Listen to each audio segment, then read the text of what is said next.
Okay, we're going to go ahead and start this meeting. It's exactly 6 o'clock. Wait, oh wait, hang on a second.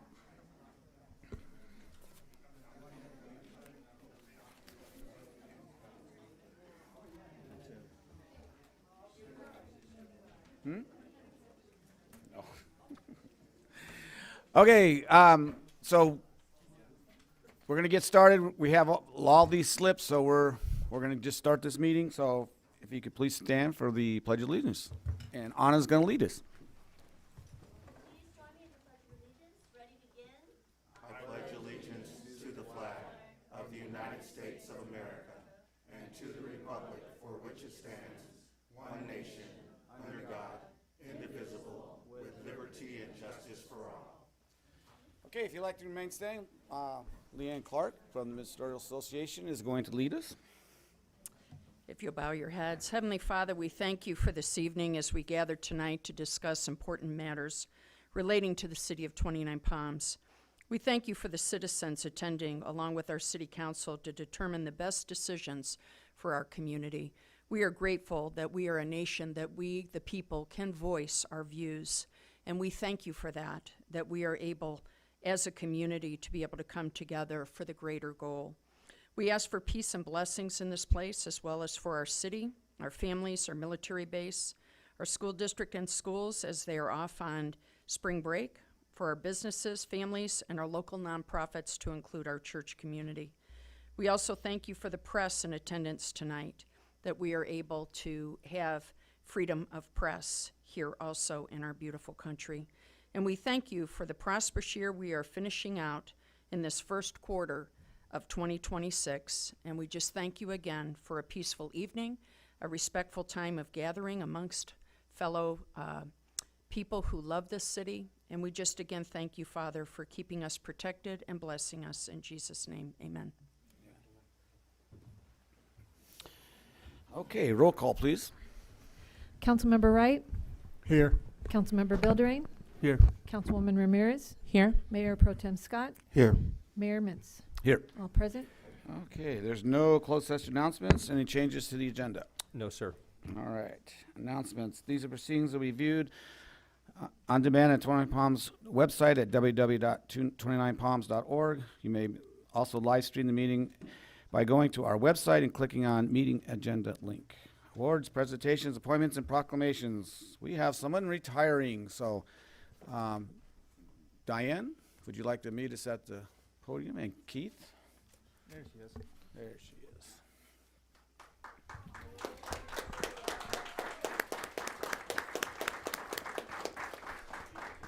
Yeah, so Diane Olsen has been with the city for 6.5 years. Before that, she was with the town of Yucca Valley for 23 years. And she likes to say she's not a very interesting person, but I beg to differ. She loves to travel. She's a great baker, and she does some great crocheting too. So we're going to miss you very much. You're the voice of sanity in our department sometimes. We're glad to see you moving on, but we're sad to see you go.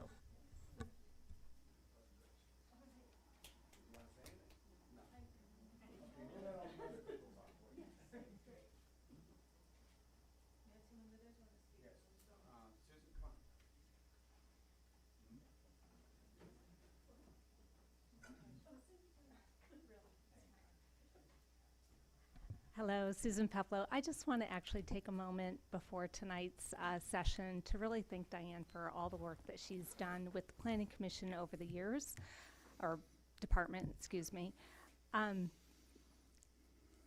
Although I don't work with projects specifically with Diane, all my interactions have been positive and knowledgeable, and it's really shown with your attendance at Planning Commission. I don't really think that much of the position is really all that glamorous. It's probably not too sexy to have to dig deep into the details of development code, but it's important work.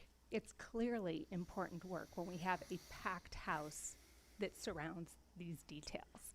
So it's not gone unnoticed, and hopefully other people in the community can see the work that you've put into our city.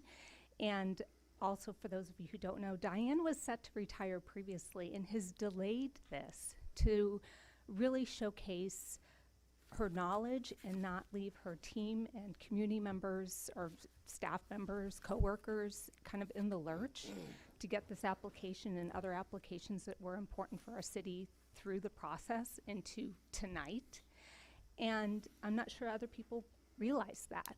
So I just wanted to personally thank you for your time with the city and the work that you've done at the planning department, and congratulations on your retirement. Thank you, Diane, and go get him out there. And I knew you weren't going to talk, so. Okay, our second one is transportation update from Robin from Reach Out 29.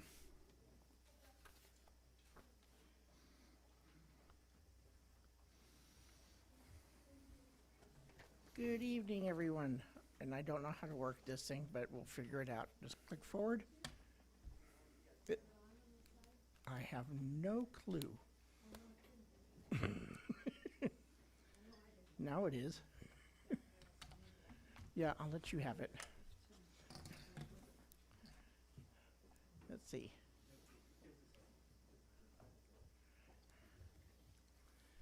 I don't like technology.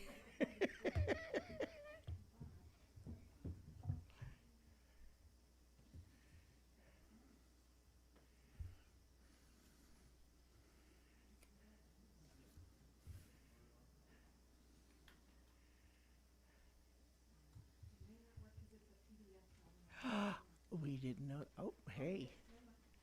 Hey, okay, it's working. Hi, everybody. Thank you for your patience there. My name is Robin Schlosser, and I'm the Executive Director for Reach Out Morongo Basin. And I'm here because I wanted to give the city an update on one of our programs and services, and that is for our transportation program. Reach Out Morongo Basin is a recipient of the FTA 5310 Enhanced Mobility of Seniors and Individuals with Disability Program. It is administered through Caltrans. In 2019, Reach Out Morongo Basin applied for this program with the Morongo Basin Healthcare District to expand our transportation programs. To give you a little background, Reach Out's been around in our community since 1998. We started here in 29 Palms as Reach Out 29. So we've had 28 years of service with us here in 29, and we've been overseeing the operations of the 29 Palms Senior Center for 18 years. We provide transportation, homemaker, chore, fall prevention and education, family caregiver, and many other services for seniors and the disabled in our community. We provide rides to doctor's appointments, grocery stores, shopping, errands, banks, post offices, even the beauty salon for some of our seniors that would like to stay looking sharp. We have incidental services. We do a collaboration with the 29 Palms Community Food Pantry and Fine Food Bank. We distribute about 14 to 16,000 pounds of food a month. We deliver commodities with our transportation program to 120 shut-in seniors in the 29 Palms community every month. And yeah, there we go. I'm sorry. We collaborate on this program with Morongo Basin Healthcare District. Their mission is to provide NEMT services, non-emergency medical transportation, to seniors in need or individuals in need in the Morongo Basin. Their program is called Wellness Wheels, and they are a subrecipient of our grant. Reach Out is the lead agency, and we collaborate with them to help support their transportation program. As you can see, we do ADA transportation, we do mobility, and our transportation program is open to anyone 18 and over within the Morongo Basin. Rides to grocery store, shopping, errands, and things like that. Our service area is 3,449 square miles. We serve from Sheephole Pass in the east to Johnson Valley to Morongo Valley. And of course, it is a very rural community. The demographics, we have 72,000 population in the Morongo Basin. Of that, 11,000 is seniors 65 and older, 12,000 are disabled, and 28% of our population in the Morongo Basin live in poverty. We have, of course, the 2 incorporated areas of City of 29 Palms and the town of Yucca Valley, 2 main thoroughfares, Highway 62 and Highway 247. And of course, we're bordered by the Marine Corps Air Ground Combat Center, Joshua Tree National Park, and the Sheep Hole Wilderness. And our transportation challenges here for seniors are lack of resources. There's no medical providers locally. Shopping is not available outside of the incorporated areas of Yucca Valley and Joshua Tree and 29 Palms. We have many areas that are not covered by the transit, basin transit services. The ADA specifications are that they must serve within 1 mile of the paved roads, while many of our clients live 3, 4, or more miles down dirt roads that are not able to be accessed. And for specialty medical providers, many of the clients would have to travel multiple bus routes and cross-county lines through different services. So that would be very detrimental to many that would have difficulty navigating that. Medically frail clients, we have many that are in wheelchairs that would need additional support from door-to-door services that would not be able to be provided by Basin Transit or public transits. 80% of the service area we cover is dirt roads. And we had a lot of times we had lack of funding to help extend these programs. So the FTA 5310 program was vital to us. When we started this program in 2019, we started with 1 vehicle and 1 driver. And when we expanded this program, I can say that now in 2026, through the 5310 program, we now have 3 full-time drivers. We run 4 vans daily. So we're doing double trips down the hill to the Coachella Valley. We do east end and west end of the Morongo Basin.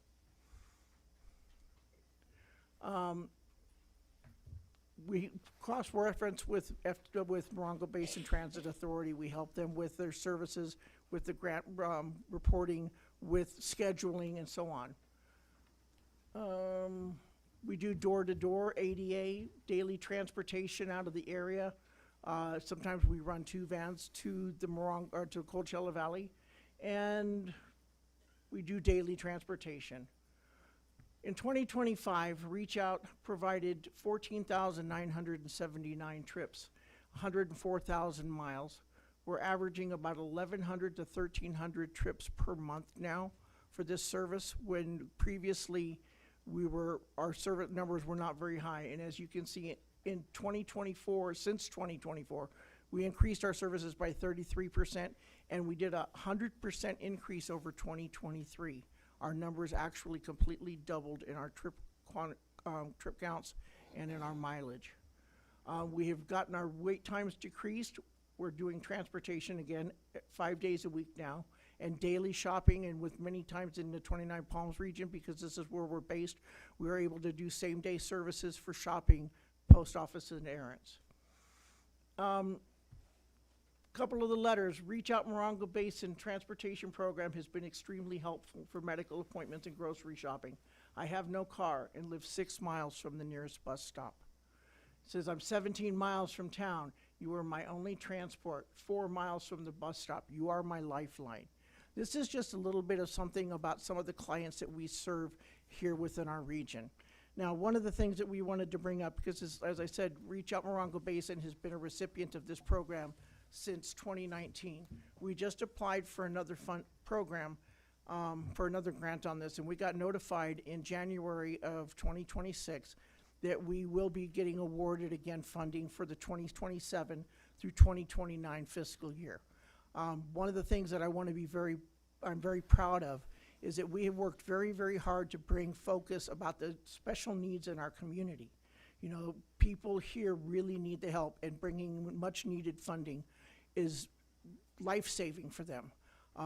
With this last proposal that Reach Out sent in, we tied for the highest score in the state of California out of 156 applicants with our proposal. So for the 2027 through 2029 fiscal year, we'll be receiving $400,000 to help provide transportation services here in the Morongo Basin.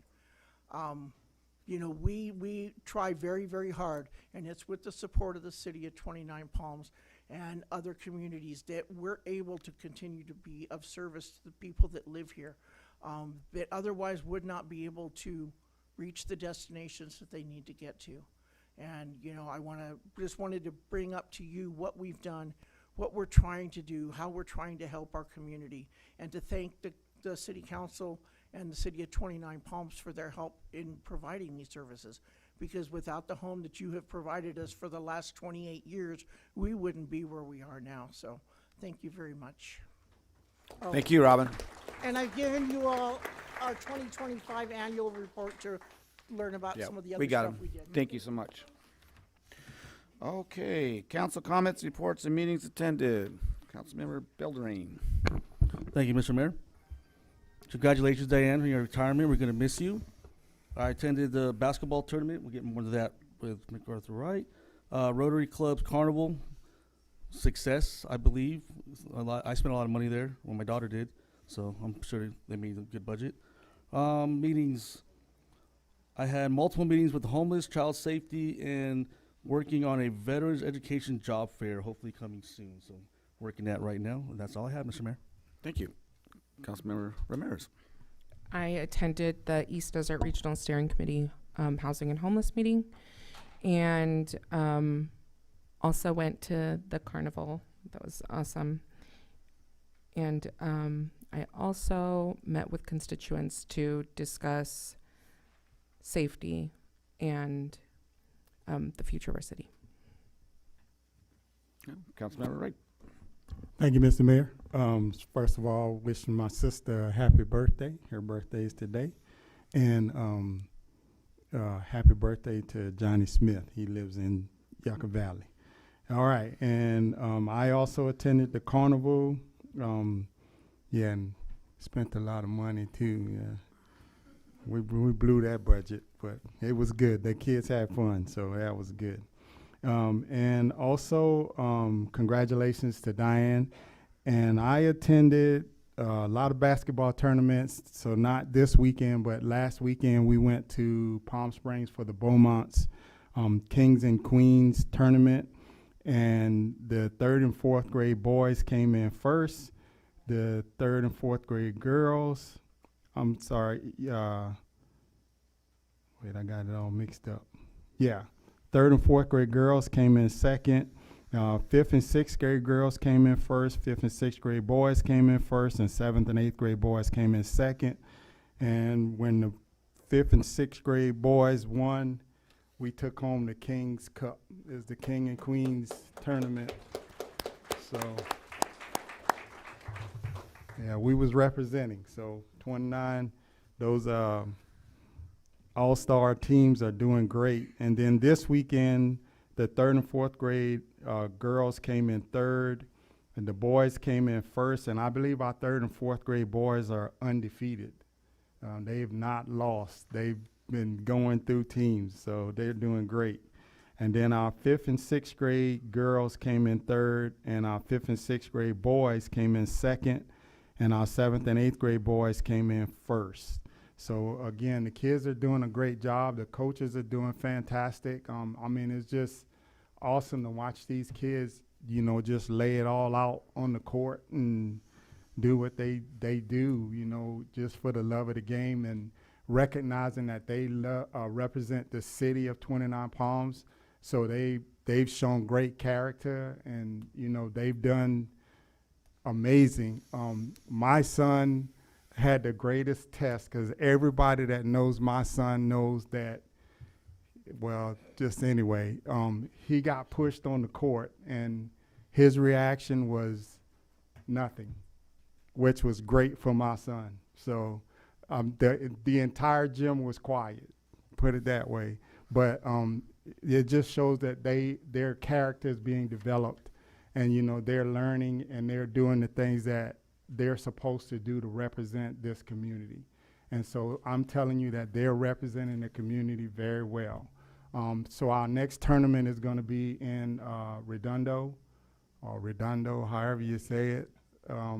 But that's where we're going to be. And so I just ask that you guys continue to support these kids and encourage them and support the coaches, and encourage them, you know, because they're donating their time, and the kids and the parents. I tell everybody I got a second job. I'm an Uber driver that don't get paid, so because I'm taking them everywhere. But it's a great thing, and so they're doing great. So just if you see one of them, congratulate them. That's all I got, Mr. Mayor. Thank you. Mayor Pro Tem Scott? Thank you very much, Mr. Mayor. First off, congratulations to Diane on your retirement. It's always a great thing when public servants have spent so much time giving back to the community. So now it's some time for you to take a break. So thank you again. Nothing really to report, just met with a lot of constituents and stakeholders in terms of future projects in the city. Okay. Okay, so yes, Robin, thank you so much for looking out for the citizens of 29 Palms and the whole basin, and that $400,000 is going to go a long way. So great job in getting that grant. Congratulations to Diane on her retirement. It was a big weekend for 29 Palms. The Rotary Club put on the carnival with the help of Park and Rec, obviously. The proceeds for that, as far as the Rotary Club goes, that pays for scholarships for the high school students. And also, during Christmas time, one of the other big projects we have, we give books to the first and second graders of every elementary school in 29 Palms. And we have them delivered by the Santa Claus and other Rotarians. We go and we read the books to them right there in the classroom. So it's a pretty big event, and that's what the major part of the proceeds for that goes. The annual basketball tournament, visited all 3 gyms, and they were all full. People were going in and out. Freedom Plaza, the parking lot was full all weekend, so that's what it's there for. This morning I went to the Mojave Desert Air Quality Management District meeting. I figured instead of giving you the acronym, I'd give it what it really stands for. We had a couple items to vote on, but one of the things I want to make sure everybody knows, the LEAF program, which is on their website, MDAQMD, starts April 1st. You can exchange gas chainsaws, trimmers, leaf blowers, edgers, brush cutters, and lawnmowers, and their stalls, STHAL. So they're pretty good equipment. Okay. Don't forget, cleanup day for the city is April 4th. Starts at 7 a.m. till noon. Don't forget there are some limitations: no tires and no chemicals. And then the first concert, I'm sure they're going to be announcing it more, because I see Nana back there, is going to be at Freedom Plaza. Starts at 7, but they're setting up at 6, and that's the one where they got the concert for the next 3 years and all their hard work. So I do appreciate them, and that's getting ready to get started. Okay. Now we're on to the consent calendar. All matters listed on the consent calendar are to be considered routine by the City Council and will be enacted by one motion in the form listed. Any item may be removed from the consent calendar and considered separately by the City Council. The public may be given an opportunity to comment on the consent calendar items prior to the City Council action. Okay, does anybody from the council want to pull any items or discuss any items on the consent calendar? Hearing none. Does anybody, I guess we have somebody who wants to. Okay. Carlos, you want to speak on item number 5. So come on up, you can speak on 5.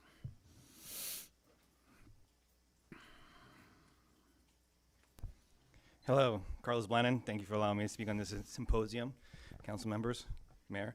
For the housing element, I want to say in favor. I want to thank the building inspectors for their due diligence before issuing a permit, make sure everything's to code. I also wanted to give a few developers in the city a few appreciation, like Acme 5. They sure lifted up that corner with splendid quality. Also the owner out in 5424 Dobie Road. Now that's what a true citizen who appreciates the value of living, appreciates the value of living things better than you found them. Like he's investing in windows, doors, structure, not just a slumlord who's just doing a paint special to collect more passive income. And the apartment units coming up here on Bagley and Sunnyvale, they're coming out great and marvelous. Thank you. Thank you. Okay, that was the only slip I had, so bring it back to council.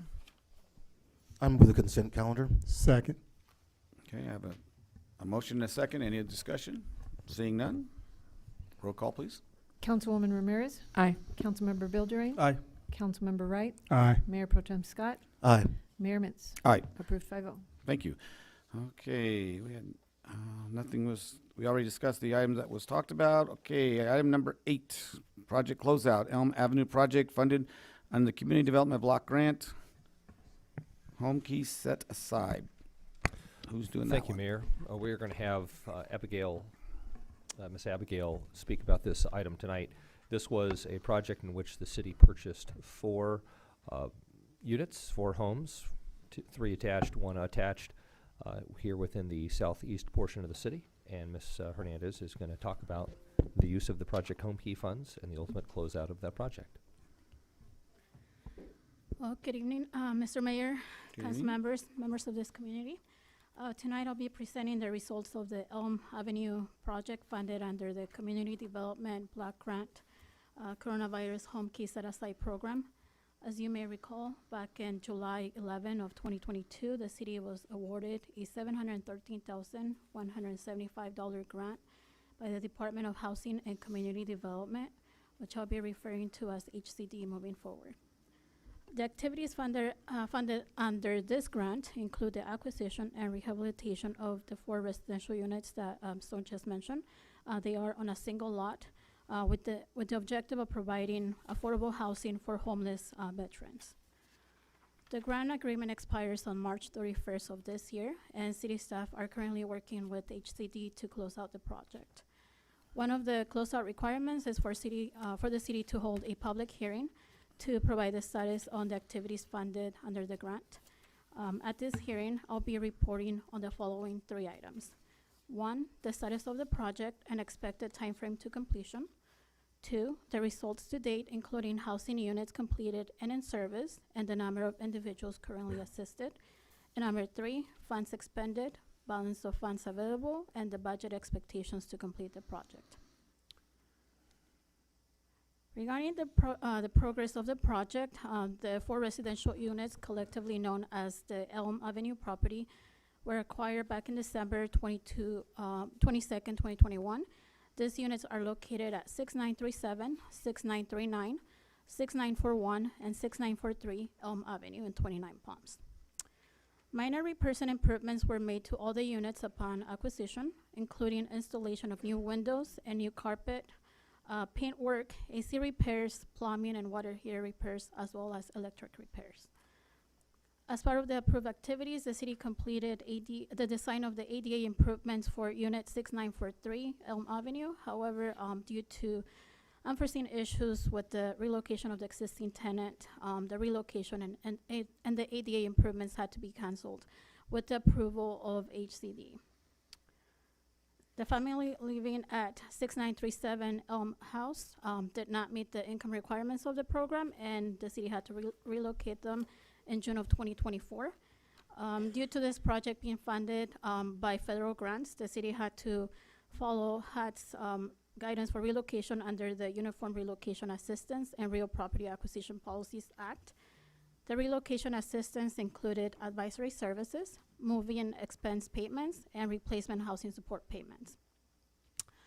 Unfortunately, due to the significant damages done to the house, the city had to conduct a major rehab to bring the house up to housing and living standards.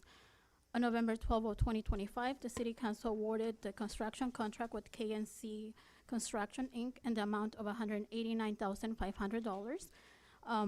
The improvements were completed within the approved budget at the beginning of this year, and the notice of completion was issued and approved by City Council on January 27, 2026. The improvements included electrical repairs and plumbing upgrades, new cabinets, new flooring, drywall repairs and painting. The house passed inspection, the inspection conducted by the Housing Authority of the County of San Bernardino, and is currently available for rent. The next 4 slides are going to show the images of the outdoor and the indoor improvements. And I'm sorry they're a little blurry, but that's the outside of the house. So before, I wish I had pictures of before and after, but this is all the after. And you can see it's all clear, and you can see the house, and before there was just a bunch of bushes, dry bushes everywhere. So now you can see it's all nice and cleaned up. That was all done by Public Works and the Parks crew, so big thank you to them. Then these are the inside, in the interior of the house. That's the kitchen and one of the rooms. That's the new bathroom. As you can see, the floor is new. The cabinets are also new, and the appliances as well. That's the laundry area, and then some of the rooms. So the four, in terms of the results to date, the acquisition and improvements activities of this project have been completed. The 4 units are covered by a housing assistance payment contract between the city and the housing of County of San Bernardino, which I'll be referring us to as the Housing Authority. The units are reserved for HUD veterans at first supportive housing program referrals received by the Housing Authority from the Department of Veterans Affairs, with case management and clinical services provided to the tenants by Veterans Affairs. 2 of the units have been successfully rented to qualifying veterans, and 1 referral has been received for Unit 6941 Elm Avenue and is pending review and approval. The Housing Authority has also submitted referral requests for the house. However, we have not received any referrals as of today. The 4 units are restricted as affordable housing for a period of 55 years, commencing on February 26th of this year, which is the date that the restrictive covenants were recorded. The annual income of individuals or households must not exceed 50% of the area median income for the county, adjusted for household size. The city has 90 days after the agreement end date to prepare and submit all the required closeout documentations to HCD. By the end of the closeout period, the city has to have at least 3 of the units, 3 of the 4 units rented to qualifying individuals or families. City staff are confident that this activity requirement will be met before the deadline. The entire cost of the project is projected to be $121,000, and of this total, $713,000 is going to be funded by the grant, and the remainder, $108,000, will be funded with general funds. The grant funded the following activities. Property acquisition was $511,000. It's all $511,126, and that's all the grant. Then 75% of the house improvements, or $136,920. $34,718 for relocation assistance support. $23,900 for the ADA design. $4,150 for asbestos and lead testing, and $2,360 for minor repairs and improvements. As of today, all of the grant funds have been fully expended, and the city just submitted its final reimbursement request to HCD in the amount of $136,920. Other than the closeout documents, no other activities are open at this time. And I just wanted to say a special thanks to Christina Benton, the city's deputy city clerk, the public works crew, the parks crew, Chuck Collette from Charles Abbott, Candy Anderson, Sue Southern, and Annalisa Verdugo. They have, without their support, we couldn't have completed this project on time. And that concludes my presentation, if you have any questions. Does anybody have any questions? Okay. Well, don't forget to leave yourself out of this. I know you did a lot of work on this and a lot of follow-up, Abigail. So Thank you. thank you so much for getting this project finished. Thank you. Oh, I have to open the public hearing. We had no slips, so I don't think anybody wants to talk. Okay. Okay, close the public hearing. So we have to close this project out. Don't we need a motion? Yeah, we need a motion. Let me see, where is it at? I make a motion that we approve number 8. Okay. Was that enough? Second. I know it's just close out the project funding. Oh, well, she'll write it up. You guys will write it. Thank you. That one's might be a little technical. Yeah. Okay. Roll call, please. Councilwoman Ramirez. Aye. Councilmember Wright. Aye. Councilmember Bildering. Aye. Mayor Pro Tem Scott. Aye. Mayor Mitz. All right. Approved 5-0. Okay.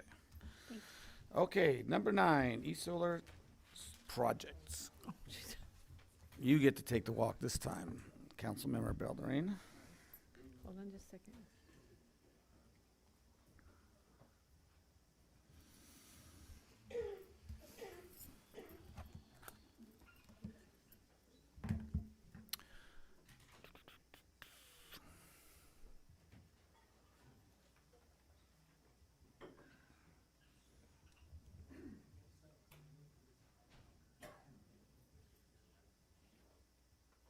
gonna start with the applicant or you? We're gonna start with you first or the applicant? Okay. Okay. Thank you, Mr. Mayor.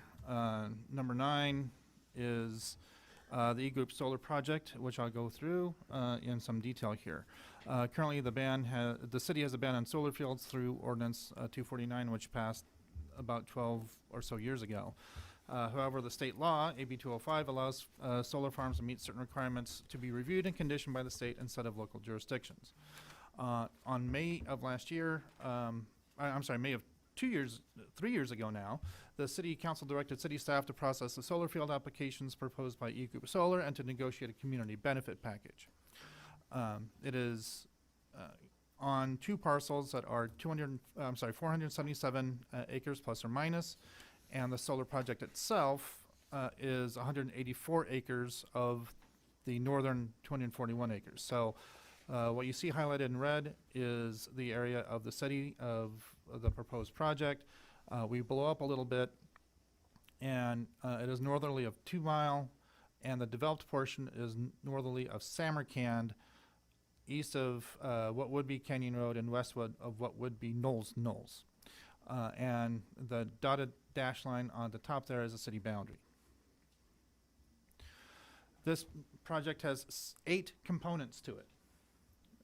It has an environmental impact report, 2 general plan amendments, 2 rezonings, a development code amendment, a conditional use permit, and a development agreement. One of the general plan amendments and one of the rezonings pertains to the northern half of the project, northern half of the 2 parcels that are affected, and it is to change the existing zoning and land use designation from RL5 to E, which is renewable energy, and I'll get to that here in a minute. The other general plan amendment and rezoning pertains to this portion of these 2 parcels to change the zoning and land use designation from RL, which is rural living, 5-acre minimums, to single-family residential 1-acre minimum, and this is as a response to Senate Bill 330, which means no net loss of potential residential development. The conditional use permit is the actual solar field. 160,000 solar fields on 720 ground-mounted solar panel racks, 60 feet off the ground. There's a transformer at the southern boundary, and there is an Edison substation that the project will connect to through underground wiring to 2 Mile Road.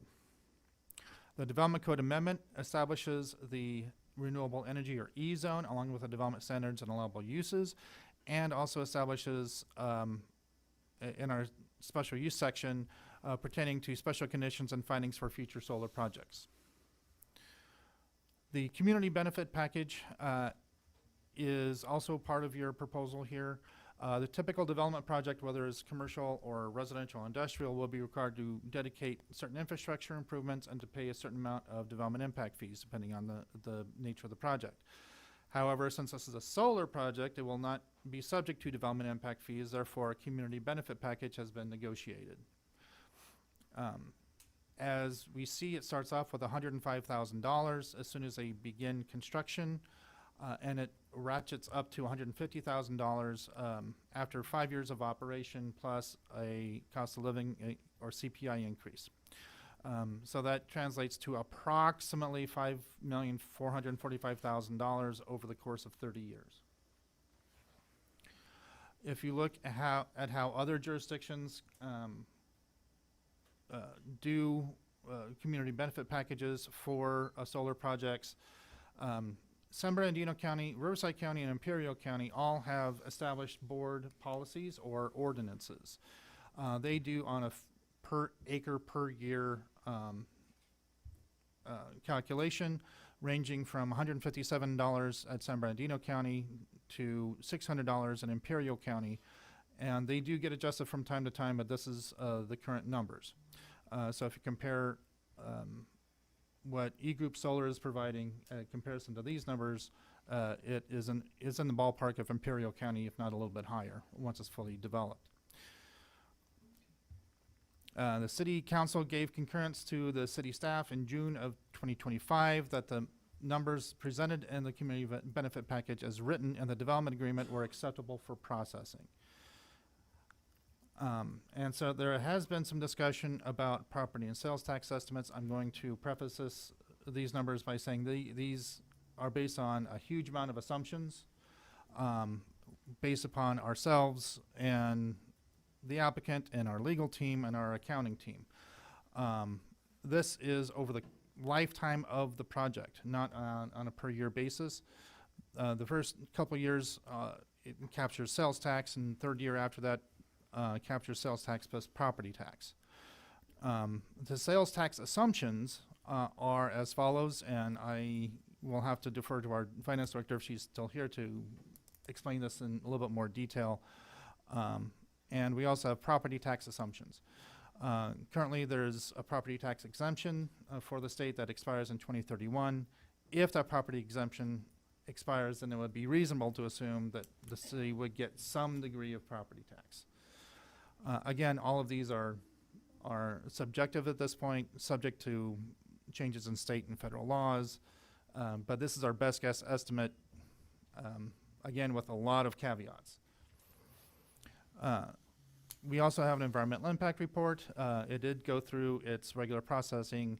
The notice of preparation was circulated 2 years ago now. 2 EIR meetings, scoping meetings were conducted. The EIR was circulated from December to January of this year for public review. These issues have been determined to be significant is aesthetics.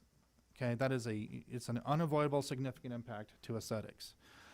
These other environmental issues were determined to either have less than significant impact or no impact at all, either with or without mitigation. So this is a very lengthy recommendation. I'm going to say this. I'm going to go through this once.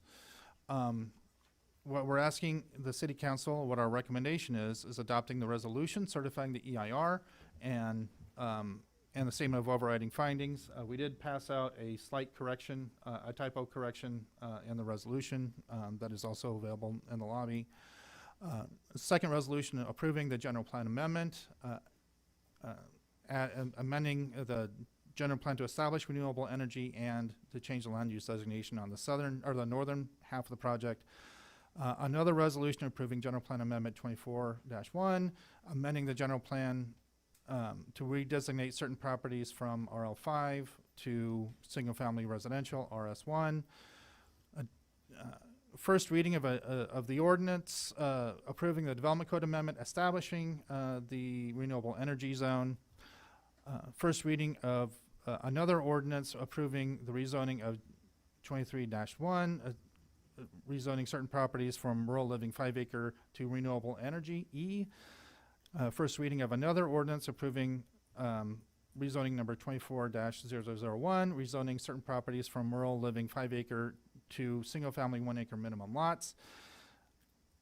Approval of a resolution approving the conditional use permit for the development of the solar field and ancillary electric connections, and first reading of the ordinance approving a development agreement for development of the 184 solar field and establishing the community benefits therein. That concludes my presentation. Okay. Does council have any questions for Keith? Yeah, can you go back to the one that showed the 2-acre things? The 2-acre things. The slide that, This yeah, one? this one. Yeah.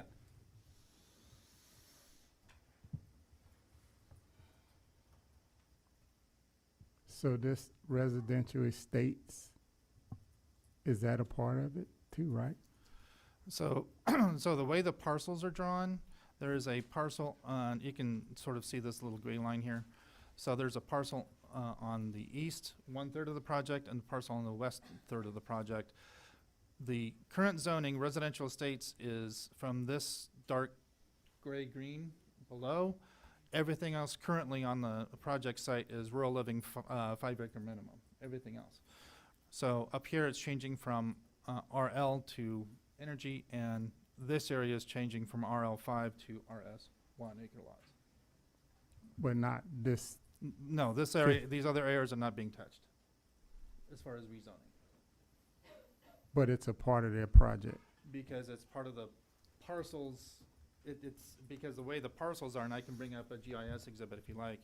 In fact, I might do that here very briefly.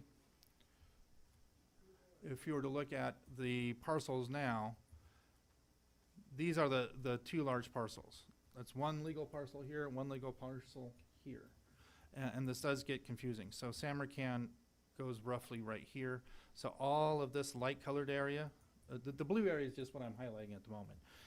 If you look at this very light colored area, that is all RL5 or 5 acre minimum. And the southern roughly quarter or so is a state. So they would be changing the zone on this portion up here in the north, and then a section of this area here, sort of in the center section. Okay. And that's to make up for housing loss. That's correct. Are they gonna Wait, go build back. houses on it? Can you go back to that same? Yeah. So all the lots that are still surround it are still gonna be residential? That's correct. Are they gonna build houses on there? Shh, please, if, On which areas? The RL, the one that gonna be RS1. Yeah, so that they would be able to go down to 1 acre lots per our zoning.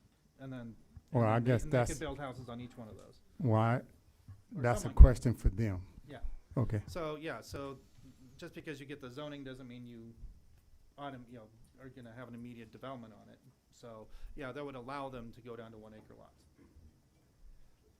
Okay. okay. Now, when you talked about the sales tax, and you said there was a lot of caveats to that, and that's only if there's a whole list of stuff that has to happen for us to get that particular payment, correct? That's correct, and these are the assumptions on the sales tax, and some of it has to do with state law, some of it has to do with where the contractors are registered, some of it has to do with where the contractors' materials are purchased from. So it gets very complicated and very complicated very quickly. So we have to make this as broad as we could with a lot of assumptions. Okay. And again, this is over the course of the life of the project, which is 30 years. This is not going to be a one-time shot in the arm. Well, what caught my eye on that particular slide is because originally they were, all these solar farms were exempt from property tax. And that's what I was asking you the other day, when they expired. It looks like it expires in 2031 if they don't renew it, the legislators. So again, we're assuming. We have no idea now if that's going to happen or not. Correct. Okay. Anybody else have any questions for Keith? No, I want Oh. that same question to the developers. I have a question for the developers as well. Oh, well, he gets to do his presentation first, and then we get to ask him questions, so. Okay, applicant, you're up.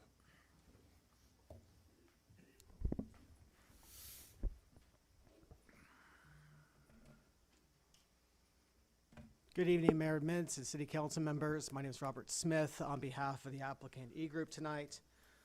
First, I'd like to thank staff. As you probably saw with the voluminous administrative record in this proceeding, there's been a lot of work over the last several years in cooperation with staff to get this ready for your consideration tonight. There's been a lot of hours spent by the City Attorney's Office, the Planning Commission, the Planning Staff, Planning Commission, et cetera, as well as the consultants. And so I'd like to thank them for all the hard work that went into this. This is a culmination of 4 years of work that has been going on with staff and with our team to bring this for your consideration tonight. And we're looking for your approval, and we support staff's recommendation. Regarding the question about residential uses, this, as mentioned, that part is requested by staff because we need to comply with SB 330 in order to make sure that the city is not losing any residential density, because the solar projects will be rezoned to a non-residential use. But as stated in the EIR, there is no proposed residential development at this time. Any sort of residential development that would be proposed on any of those residentially zoned properties would have to come back for further consideration later, and there's nothing proposed at this time by the applicant or the property owner. And this is a very large project in terms of sort of the amount of work that's gone into it and all the analysis. And so I'm going to focus tonight on at least the questions of concern that we know have been raised by the community. But certainly if council has other questions, you know, we'll certainly have time to answer those as we go through the presentation and after. One of the questions that's come up is about the public benefits package. And so, you know, Keith already went through that in some detail. I want to break it down a little bit more for your consideration. And I'd like to thank Mayor Pro Tem Scott for bringing this to our attention. He'd asked for a more significant analysis of this. And so we did sort of roll up our sleeves and sort of see what we can actually do here, because originally we just talked about the public benefits package that's included in the development agreement. And to be fair, this does come with some caveats, but let me walk through those to some degree. So, as mentioned in the staff report, which we agree with their analysis, you get approximately $8,296,000 in total revenue to the city over the life of the solar project. That includes the $5,445,000 that was already presented to City Council last year as part of the community benefits package. That part gets pulled into an enforceable obligation under the development agreement. Second is the $376,098 in sales tax revenue. That will all be paid in the first year of construction, because construction is when you'd be purchasing those things in order to do that. E-Group is committing to locating in the city to be able to receive that, and we've reviewed all the requirements and discussed those with the finance director, and we believe we can meet all of those. In fact, we're confident enough that we can, that we've also recommended to staff, and certainly this is a question that we need to discuss with the city attorney, but we said we'd be comfortable to include a provision in the development agreement that says that the developer will use its commercially reasonable efforts to maximize the sales tax revenue for the city. And E-Group believes that in coordination with a contractor, we do not have a procurement contractor for this yet, not to get too far in the weeds, but usually when you have a renewable energy project, you get something called an engineering, procurement, and construction contractor that oversees the entire project. We're interviewing several right now, but we feel confident that whichever contractor we select can meet those requirements. And so certainly there are some contingencies there, but we believe that that's an accurate representation of what we believe the city will receive in sales tax revenue if the project is approved. The third number is about $2,475,000 in potential property tax revenue. It's potential because, as noted before, there is an exemption currently for property tax. As of right now, by law, that is intended to sunset in 2031. Now, who knows what's going to happen in 5 years? We have no control over the state legislature. Certainly, they can extend that if they wanted to. You know, we don't know what they'll do in 2031. But if that does sunset, that is the amount in estimated revenue that the city would get, and that breaks down to approximately $75,000 a year. As noted by Mr. Gardner, that's a substantially greater fee rate per acre than neighboring jurisdictions. It's also substantially greater revenue as compared to the CEC process. And I'll get into that in a little bit, but there's one project that has been approved through the CEC process right now. There's 11 more that are under consideration. The Darden Solar Project, which is a much larger project, is 9,500 acres of a combined solar and battery storage project up near Fresno. That's about $22 per acre in terms of the community benefits package. And importantly, none of that goes back to the city's actual revenue streams. It's all through community benefits with other third parties and community benefits organizations within the community. And so the city itself and the county do not really get any control over allocation of those benefits in the long term. That's also true, by the way, if you include the sales tax revenue generated by that project, which still, if you include that, is still less per year per acre as compared to this project, which again works out to about 739 dollars per acre if you average it over the lifetime of the project. So how does this compare to the revenue that the city is currently receiving? Within 5 years of operation, because as noted by Mr. Gardner, it scales up over time. These are all, again, enforceable obligations of the development agreement. It'd be more than all other annual development fees combined received by the city, which is $126,000 this year.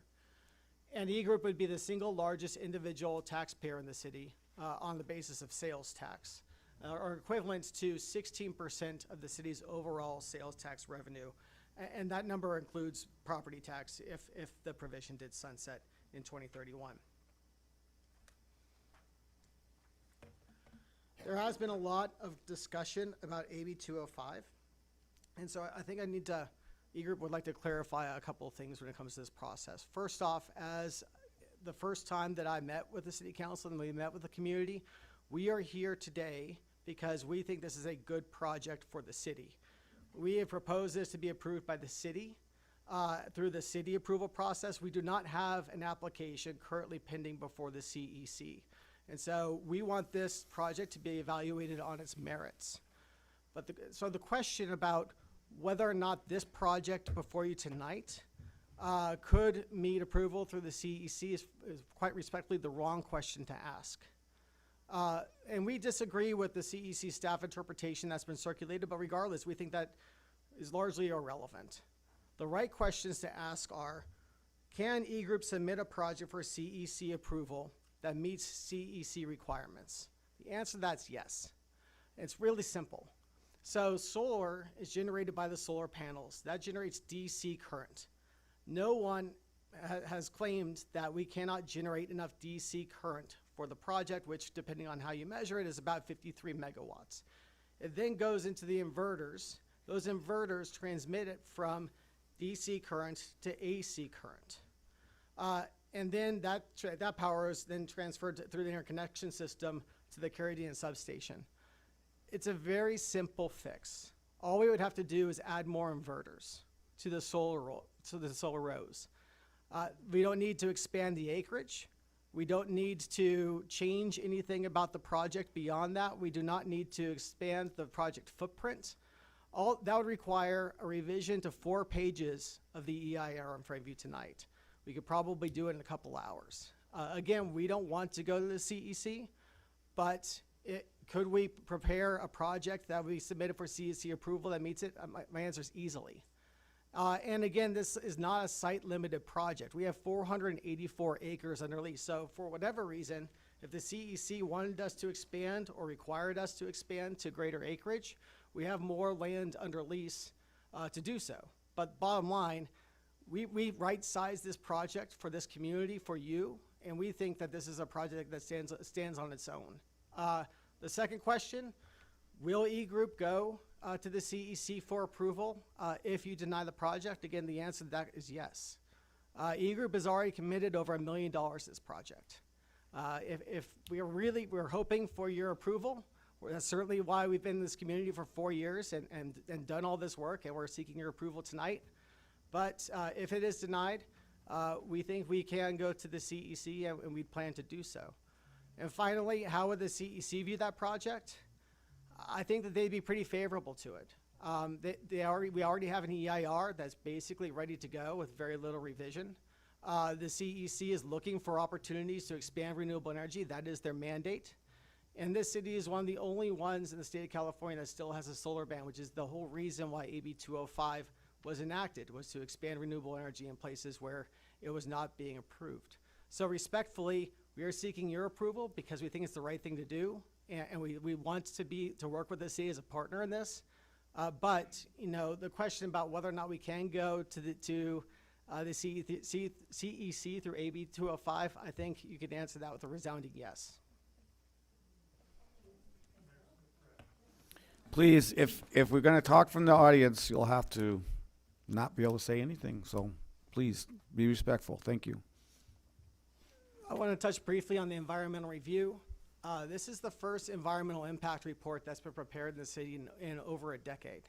And it's the only one that the planning staff, at least that we're aware of, where a private applicant has taken that on. There's benefits to that.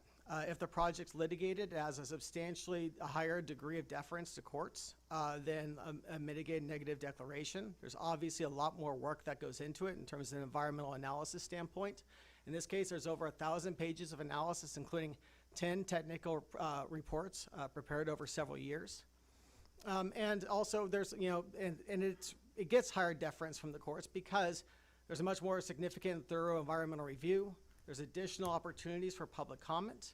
And there's just a much more significant and thorough analysis of the questions involved. The one issue that the IR did identify as a significant and unavoidable impact is the aesthetics. And so this is just a general description of what the panels would look like. That's before there's any vegetation planted. This is the visual rendering from 2 Mile Road. This is a visual rendering showing the solar project in view from the Desert Congregational Church. This is the visual rendering from San Marquand Road, and that's where the visual impact comes in that was analyzed in the EIR. To be clear, the aesthetics analysis in the EIR answers several different questions. And so one question was, would the project impact any scenic vistas? The answer to that is no. And so, for example, from Joshua Tree, that's the visual rendering, including the project, and it's barely visible at all, if at all visible. There is a significant impact when viewed here, which is a change in the visual character of the project site and surrounding area. While we've looked into mitigation options to try to eliminate the view of the solar panels as viewed from that western facing view along San Marquand, unfortunately, we've not been able to come up with anything that would mitigate that. That's why it's identified as a significant unavoidable impact in the EIR. This is a view that the Planning Commission asked for, looking from Indian Trail Road facing south. A couple of questions have come up concerning dust impacts. So during construction, we'll be complying with all MD AQMD requirements. MD and AQMD commented on the project and basically said that there's a variety of conditions that they have adopted for solar projects, and we've agreed in our responses to comply with all those conditions. As well as the city has imposed additional conditions beyond some of those that are required by AQMD as part of the development code amendment that's before you tonight. That includes watering 3 times daily during active construction, ceasing construction activities when winds are greater than 20 miles per hour. Unpaved roads must be treated with a dust palliative or otherwise treated to reduce dust during construction. And on-site vehicle speeds will be limited to 15 miles per hour. Obviously, those are adopted code amendments, and we're happy to comply with those as needed. During construction, we're also installing a habitat restoration plan. So once construction's complete, we'll be replanting the reseeding the site with native vegetation, which will allow the root structure to regrow, and that should reduce the long-term operational impacts associated with dust. There have also been questions about valley fever impacts. And this is, there's been significant responses to comments with both city staff and our own environmental consultants on these issues. Most cases of valley fever in California are reported from the Central Valley and Central Coast regions. So for example, there's 178 total cases reported in San Bernardino County in 2024. This is from the California Department of Public Health statistics. That's compared to 3,873 cases in neighboring Kern County. And as also mentioned in the staff responses to comments received, there's significantly less cases here as compared to neighboring jurisdictions. Early 2026 reporting shows a decrease in valley fever cases. Obviously, it's only the first couple months of the year, but there shows to be a decline. There's also been a decline in cases in San Bernardino County as compared to this peak in 2021. The primary concerns identified by CDPH concern workers who work in dusty environments. That's why the Department of Industrial Relations has regulations to protect construction workers. And E-Group has committed publicly, as would be common in any EPC contract, to protect the workers, the construction workers that will be engaged in the project by providing masks, et cetera. There was a concern raised by the Planning Commission about, why should we allow one additional potential case of valley fever? And while we're certainly sympathetic to the health concern that valley fever can pose just generally, a zero risk policy would really stop all development in the city. The city would not be able to build any new roads because any new roads requires grading and paving, and it would undermine any development on undeveloped lots within the city. Well, what we have done is implement all the recommendations that are recommended by the state agencies that consider these things. So it's addressed through implementation of city conditions of approval for the AQ and D requirements, including those I mentioned earlier about applying water to reduce dust, which is the key consideration if you look at AQMD's website as well as California Department of Public Health's website. That's the primary recommendation because you reduce dust transport, and reducing dust transport reduces spore transport. AQMD requirements also align with those of other state agencies that regulate this, including the California Department of Industrial Relations, CDPH, OSHA, and the CDC. And finally, this is something that we heard this community concern and we're willing to provide it. Should the city want to include it as a condition of approval, we're willing to provide heat filters to residents within 1.5 miles east of the project site during the entire time of construction as well as replacements. That's a condition that's been provided to address PM10 and PM2.5 dust impacts and other air quality impacts in industrial areas and found to be successful in reducing that potential concern. Concerning biological impacts, those were also thoroughly evaluated in the EIR.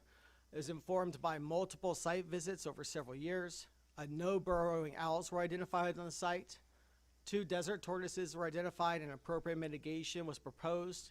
We're already in the process of coordinating that with the California Department of Fish and Wildlife and U.S. Fish and Wildlife to obtain an incidental take permit. Those agencies will require us to provide mitigation associated with those, as well as a relocation plan for the 2 desert tortoises that are on the site. And also we'll be coordinating with both of those agencies concerning biological survey results, impact analysis, and appropriate mitigation. And we understand they don't have any significant concerns or issues at this time. Again, they didn't raise any of those concerns in their comment letters to the city during the EIR process. We also have our environmental consultants here tonight from DUDEC, should you have questions related to the environmental impacts, like the air quality impacts, the biological impacts, or the valley fever analysis. And with that, I'm available for any questions. Okay, council. And just a real quick note, we also have the city's secret consultant here at the staff table. Okay. Did you want to say anything?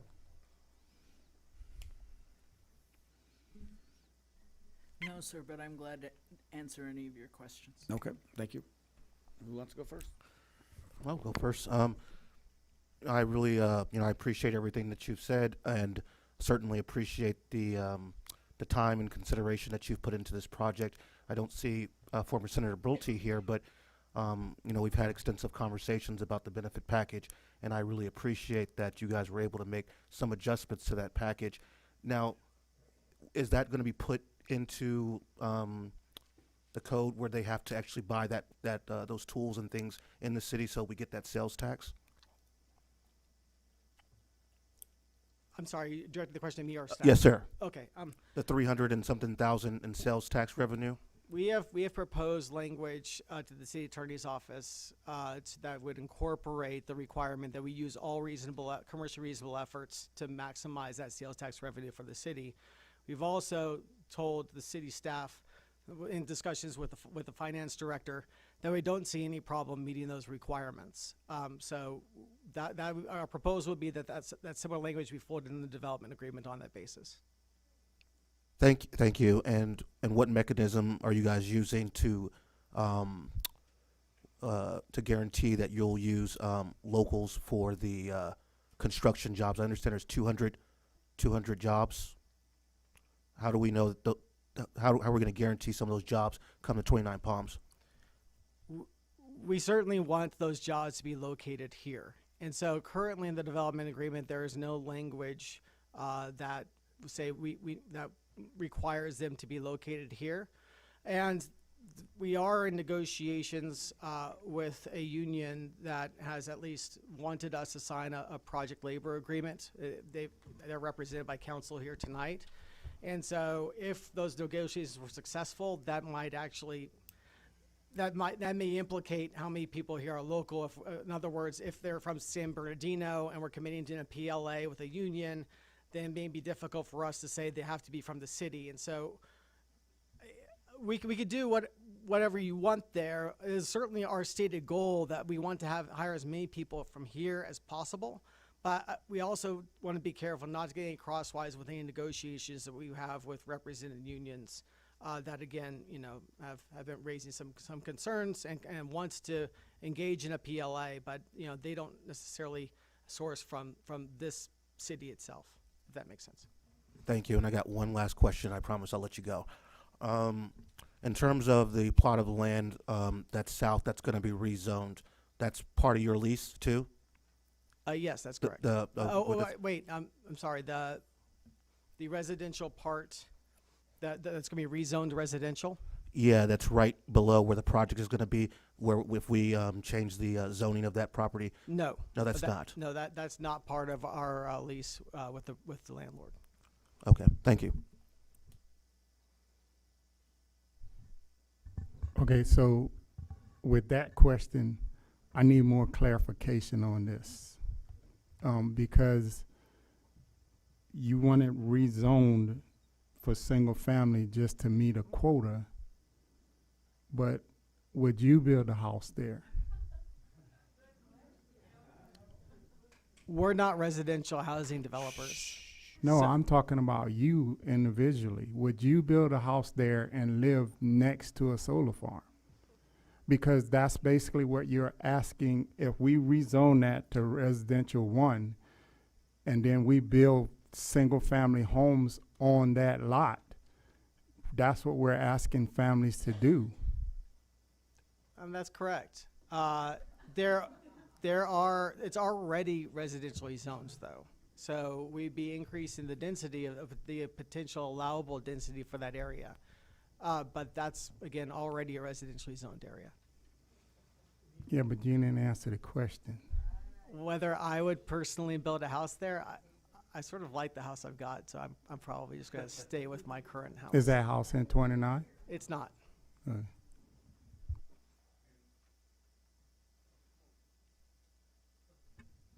That's actually, thank you. That's a really good question, though. I just want to piggyback off that. So if we rezone that land and we build that solar right there, does that make it less desirable for a developer to come and build housing on that land? That might be a better question to the landlord, the property owner, than to me.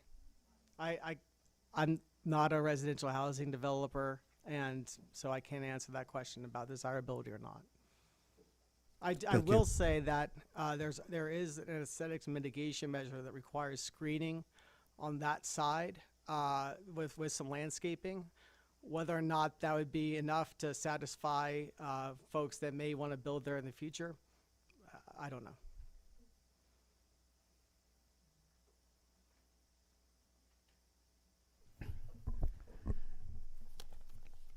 Mr. Smith, so we've established that you are not a housing developer. So we're just going to start with a series of yes or no questions, just the way my brain works. Are you an attorney? Yes. Do you specialize in high impact legal fights against local and state agencies regarding land use? I've been involved in those. Have you ever represented a client who sued a local or state government agency for attempting to renegotiate terms, add last minute conditions, and delay or stall approvals? Yes, and my firm's represented a number of those in that space.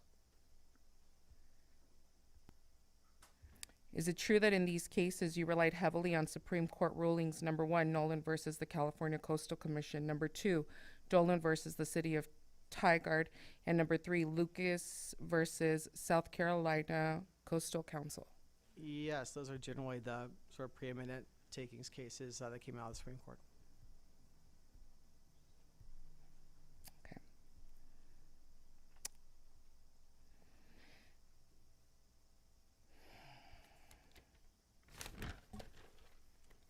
So let's go down another road that you've touched on a little bit, but I want to make sure that I have this very clear for my own understanding and for the public too.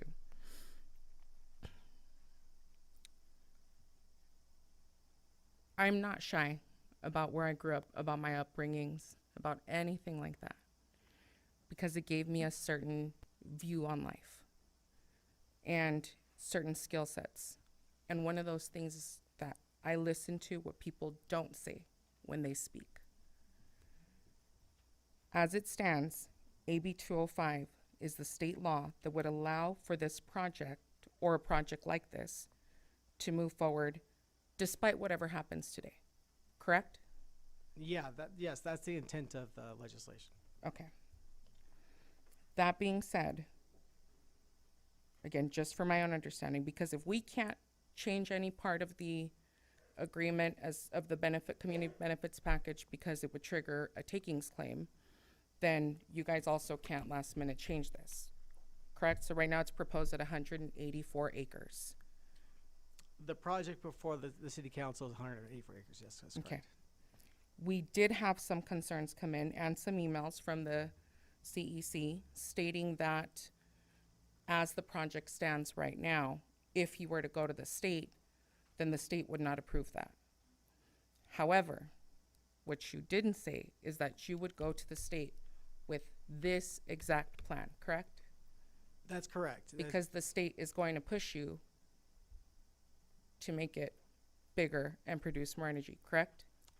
I think I would say that whatever the CEC requires us to do to meet their compatibility, their application requirements, we would happily change the project to meet those, and we think that's a relatively small change to do so. So,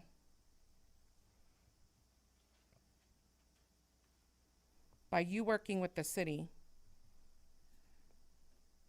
the solar farm will be 184 acres. That's correct. If you have to go to the state, how many acres do you guys have? 400? 440? Yeah, we have approximately a little bit over 400 acres that are available for lease. That goes beyond the residential portion to other areas west of the proposed project site.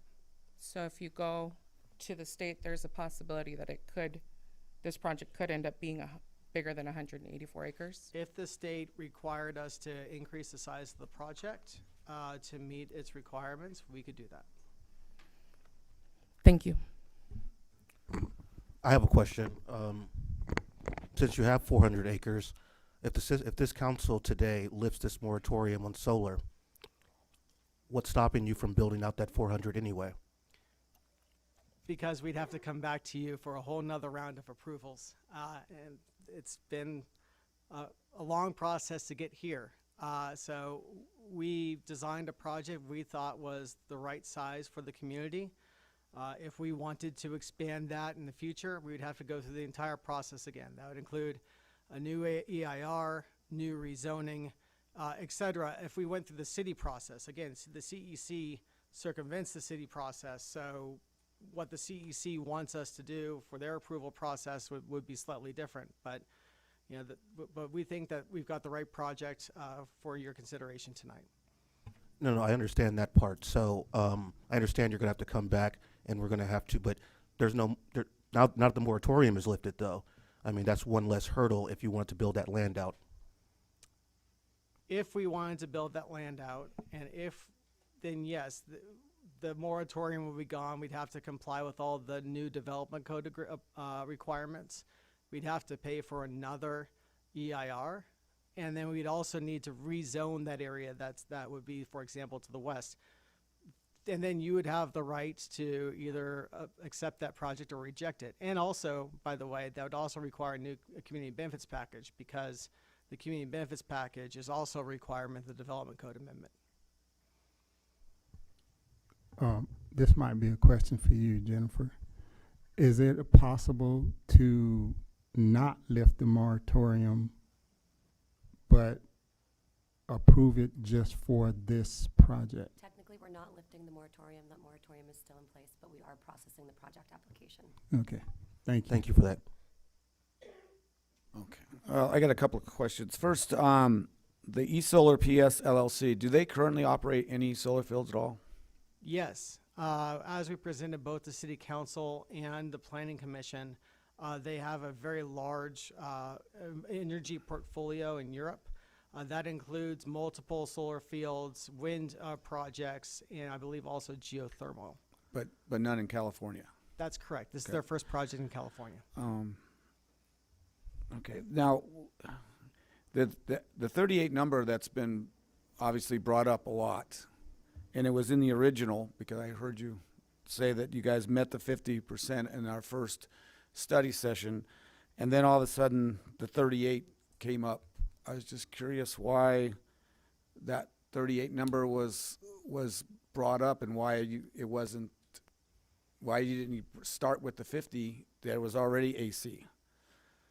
Yeah, I mean, frankly, we have a disagreement with the CEC, which is not their legal staff's opinion on the AB 205 is silent on whether it's AC or DC power.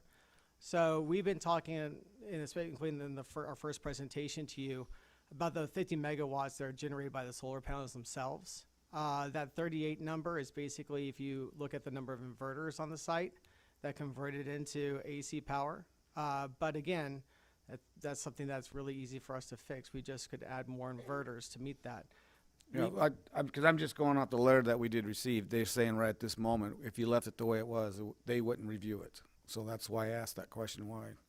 Right, because we don't have an application pending before the CEC. So I have a question for the CEQA.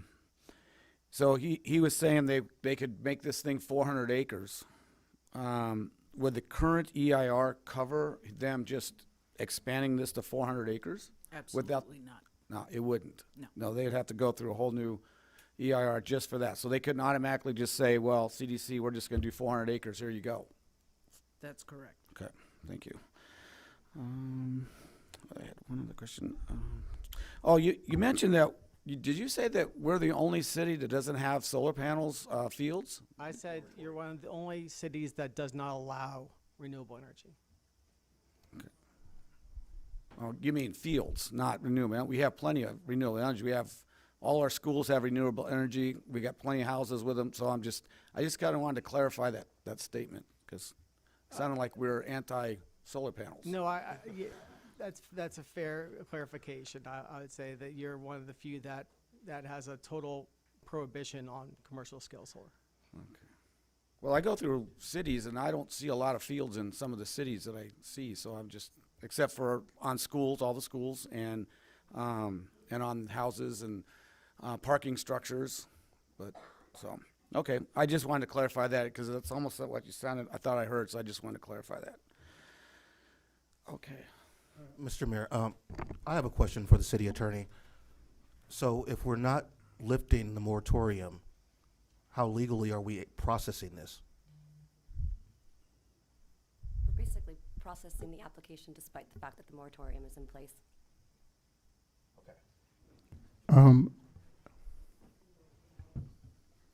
So we're going against our own rules? Yep, that's what I was saying. Right there. Okay. All right. So, Wait. You guys will get your chance. Calm, please. Oh, okay. I'm sorry. Who didn't you hear? Oh, Jennifer, please. Yeah, I'm not sure you need a response from me. That would be one way to characterize it. The other way to characterize it would be, we are following our process. We have a general plan amendment process, a zone text amendment process, a process for adopting development agreements, and going through CEQA as well. Okay. Please tell us. Oh, you didn't hear? She said we could process this application, but the moratorium would still be there. Basically, is what she's saying. That's it. I mean, that's just what she said. Why didn't we lift the moratorium, though? That's not up to her. I mean, I'm so sorry. I mean, like, she's like, wait a minute. I'm not trying to put you in the hot seat. So sorry.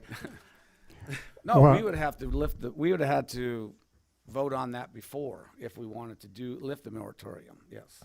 Got it. Yeah, that'd have been totally up to us. Not, they just do what we want them to do.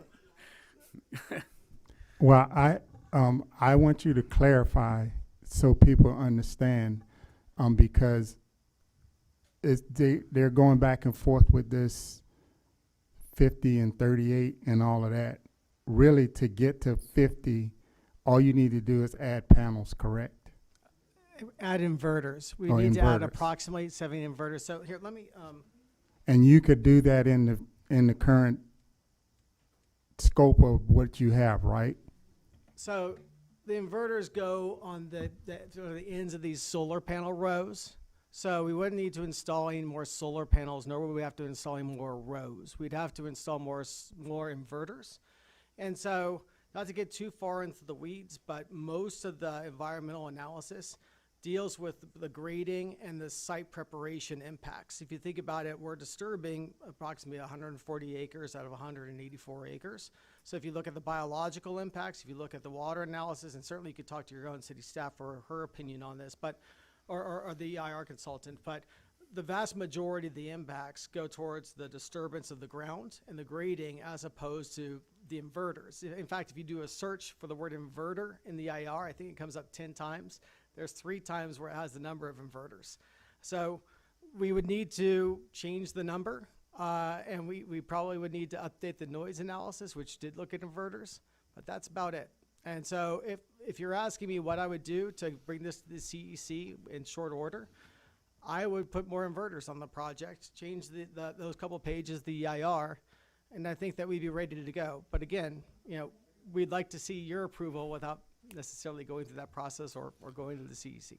Okay, so I have for staff then, he just said they could change the EIR just by putting the inverters on and change the EIR. Wouldn't that have to go through some kind of public process if he's gonna change the EIR? If the EIR is amended and the changes are significant, then it can be recirculated. Okay, well, who would determine if it was significant? The city determines that. The city does. Well, but No, he's going to the state. but to be clear, No, if the city denies the project, the city's process ends. And then we bring the EIR analysis to the CEC. The CEC, as a responsible agency, will start its own process. There will be an opportunity for public comment, but you don't need to recirculate it because you're basically, the CEC would be already doing that job for you by reopening the public comment of the EIR on that basis.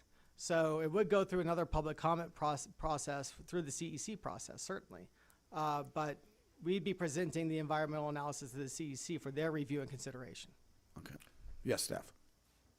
under CEQA, the CEC is a responsible agency only if the city certifies the EIR first. If the city does not act on the EIR, then the CEC has no opportunity to be a responsible agency, and I just want to make that clear. Okay. There's nothing that prevents the CEC from borrowing the entire environmental analysis and considering it on that basis. Okay, well, we can't speculate what they're, I can never speculate what the state's gonna do. I'll tell you that right now. I have experience with that. Okay. If it does go through the state, though, will there be a benefits package? Yes. Our proposal that we'll bring to the state will be significantly less than what's before you today. And the Darden project, for example, approved public benefits package that's significantly less. And there's reasons for that. As we've talked about before this council and the planning commission, we're trying to hit investment tax credits, and those are federal tax credits. Those sunset in July. And so if it's approved by this council by March or early April, then we can go ahead and move forward with what's called off-site construction requirements, which basically allows us to talk to our fabricators, people that will be building the rows, and that will allow us to meet those ITC credits, which are worth millions of dollars. If we have to go through the CEC process, we're not going to be able to hit those credits. And so to make this project pencil out, we will be recommending a much smaller community benefits package to the CEC for review. And then however, the CEC, there is an opportunity for the city to comment during that process, as well as citizens. Certainly, it's a public process, but the CEC is the one that makes the ultimate determination as to the public benefits package as opposed to the city. So if this was built, because you say you got tax credits coming up, is there any other subsidies from the government that this project is going to get? Because that's why I-15 is going to go from 3 fields down to 1. Because they lost all their subsidies. So No. is this one has getting no subsidies because that's why it's not profitable now, because they're not getting taxpayer dollars to subsidize it. So this one is not getting subsidized other than the credits. That's correct, other Okay. than the existing tax credits. Right. I didn't see that anywhere, so that's why I just was clarified that. I clarified that at Mojave Air Quality today, in fact. Okay, anybody else? Do we want to go to public comment? I want to hear from the public. All right. Thank you. Okay, so before we start this, obviously we're a small town in 29 Palms. I would like everyone to be super respectful.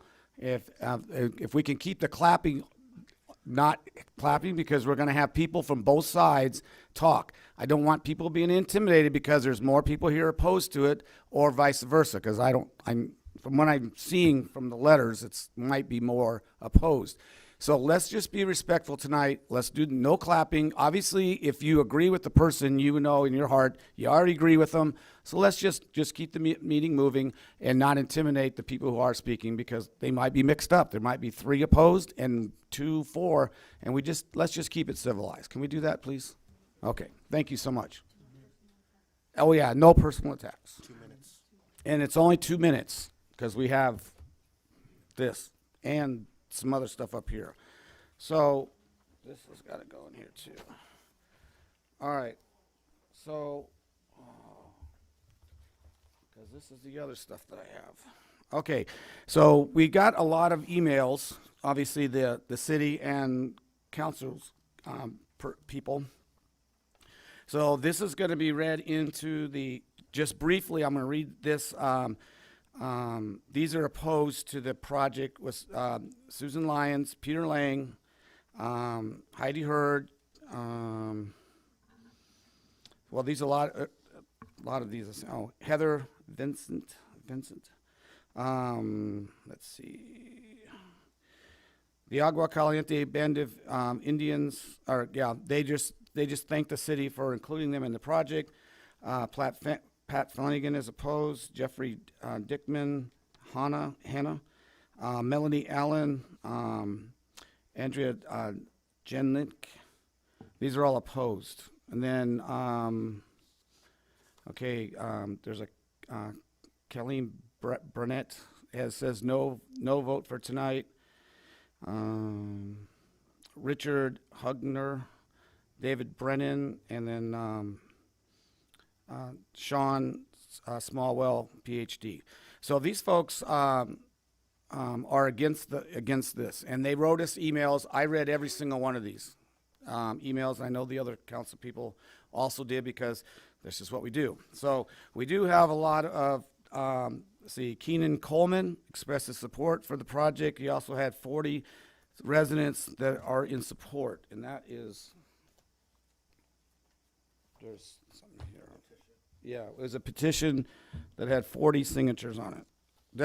I only saw this tonight, so this is the first time I saw this. Okay. So there's 2 pages here of signatures of folks that support the project. And then we have George Mepopoulos, and I butcher your name every time, George, I apologize. He's in support of the project. Joanna Baskin is in support, James Baskin, and then various residents. Councilmember Ramirez's daughter brought in a letter. She has a letter in here also. She's 7, 8, 9? Oh my gosh, it's been 2 years. So there's a lot of comments. They are all over. So I know that we got a whole stack here. So I know some of the folks that I announced their names are going to also speak. So that's great. So you get 2 minutes, and let's move forward. Okay, first one is Mary Kay Sherry, and I'm just taking this from I got handed to.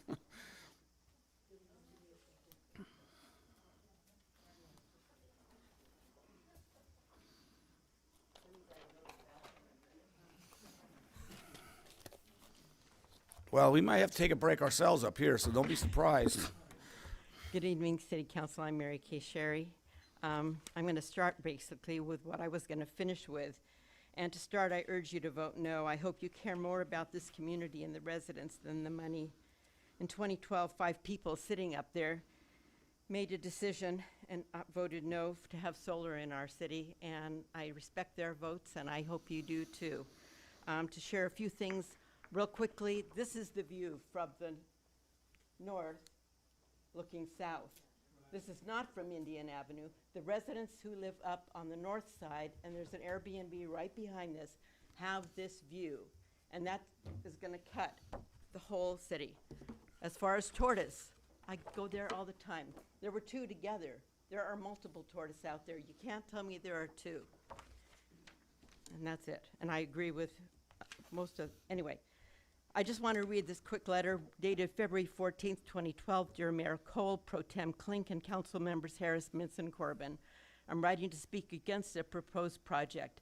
I'm leaving out the APNs because I can't talk that fast. I manage a partnership with Laconic Limited Partnership, which owns 70 acres of vacant residential land within the city limits just to the south and west of the proposed project, as well as a 160-acre parcel of vacant land outside the city limits, contiguous to the east side of approximately 150 acres for annexation to the city. This gentleman is George Malopoulos. He served on the general plan, advisory plan. He's aware of the large end, and I'm gonna paraphrase. He had land that he represents, and it was contiguous. It says the proposed project would create a third separate area of industrial zoning. This area was never discussed as a possible location for an industrial zone. Project is not consistent with the general plan, should be directed to the currently zoned industrial area. Thank you, Mayor Kay. And it is Great. called spot zoning. Can I see that pic? That, Just, you'd like to see the pictures. If you could just hand it to him. Or, we don't have like a bailiff for anybody. We got Cindy. Yeah. Okay, Evan Kuehler. Cueller. How is it? It's a Q? Quail. Quail. It's Hispanic.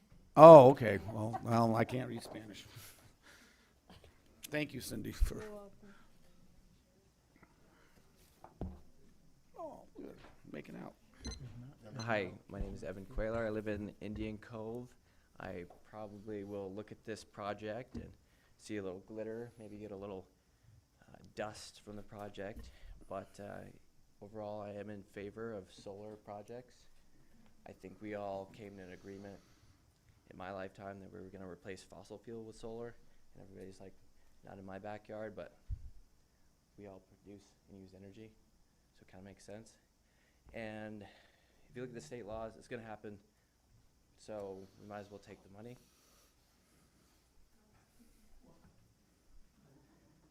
It's going to be a lot less when they just steamroll it and take it from us, so we should probably get on board.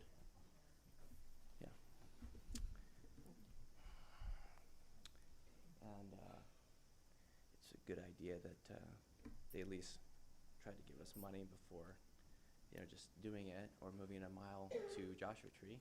So at least we have a chance to get some Little League money or, sidewalk money or some extra jobs. That's just my 2 cents. Thank you. Thank you. Cindy Bedard.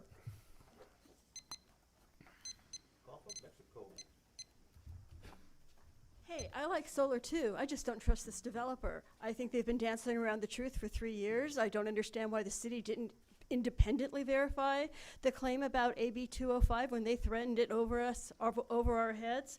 It's a mystery to me. They've been lying to you. They have only 2 solar projects, actually. They're both in Europe. One's in Romania and one's in Ukraine. They weren't particularly clear when he said that, right? Because he's an attorney and his job is to sell the project to you. They've talked about the revegetation. Their own consultant contradicted him in the planning commission. They can't revegetate it with creosotes because you can't revegetate creosotes. All they can do is plant some grasses to soften the look of the panels. He said the water would be trucked in from elsewhere in the 29 Palms Water District. But he made it sound like elsewhere, not from our water. It's coming from our water 3 times a day. The Darden project has no relationship to this project. And what's wrong with community organizations receiving the money? If the state dictates that our food banks get the money, that's fine with me. I don't care. So I think your choice is to either defer the project and see the reconfigured project. Let's see what that reconfigured project would look like. It's still unclear. I mean, I guess there is some kind of amendment to the EIR. Continue this hearing to another time so you can rethink the benefit package now that we know that AB 205 is not the dagger over our heads? Because this benefit package is not enough. It's going to be the state that dictates that benefit package. If they go to the state, let the state dictate the benefit package, because the one they've given us now is crap. So let's see what the state will do. We have to trust that the CAC is going to protect us, because I think they will. Yeah, I think that's about it. That covers it. I don't trust this developer. I think there might be other options. I don't think it should go on that land. I think there's other places where it can go. But I don't think this developer has been truthful with us. Thanks. Thank you. Okay. Okay, if you guys talk, you gotta do it loud. No, they have to hear it if we're up here. Okay, Kurt Kepler. I'm sorry. Hold on, I haven't started yet. Okay. My name is Kurt Kepler. I have a home here in 29 Palms. What stood out for me upon reading the impact report was that the project would require mass grading, about 500,000 cubic yards of total earth moving. This is not normal for a solar farm. It's between 7 and 19 times the amount of grading reported by any other solar project in California. Then I asked myself, why so much topsoil removal is required? And the answer is obvious, that when you look at the location, the land out there is not even remotely flat. This site is on an alluvial fan with hills and washes throughout. It consists of highly erodible soil. The only thing keeping it from blowing into the city is the desert crust and vegetation, which take hundreds of years to form.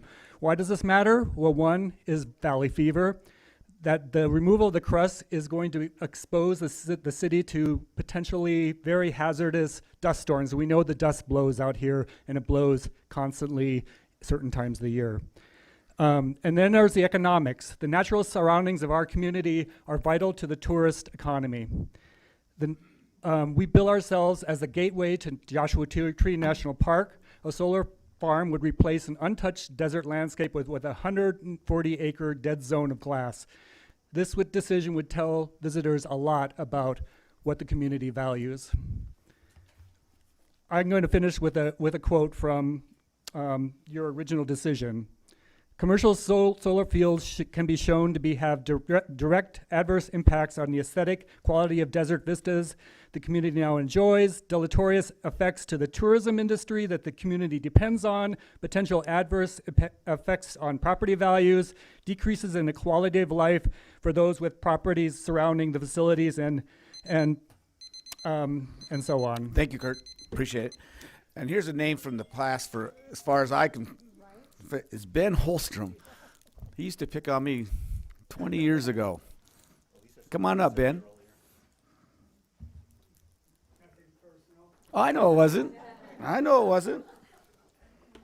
I've lived in 29 Palms unincorporated, going on 26 years, and I've read that this mass grading is akin to 500 dump trucks. That sounds more like open pit mining.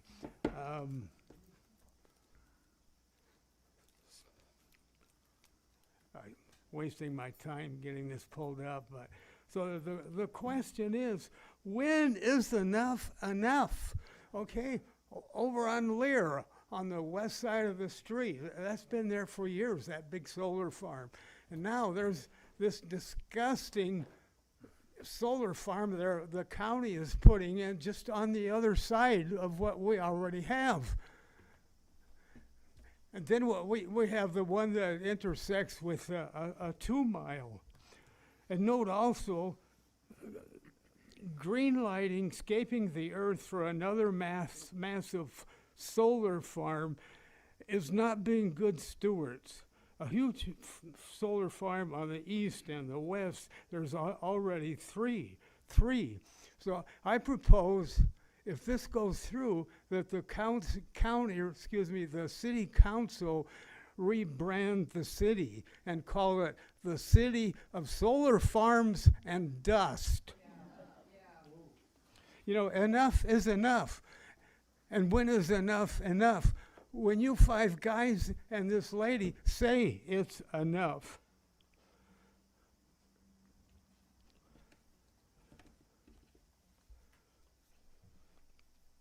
You know, we really do have to think of the future of not quote the city, but future generations and people that actually live here.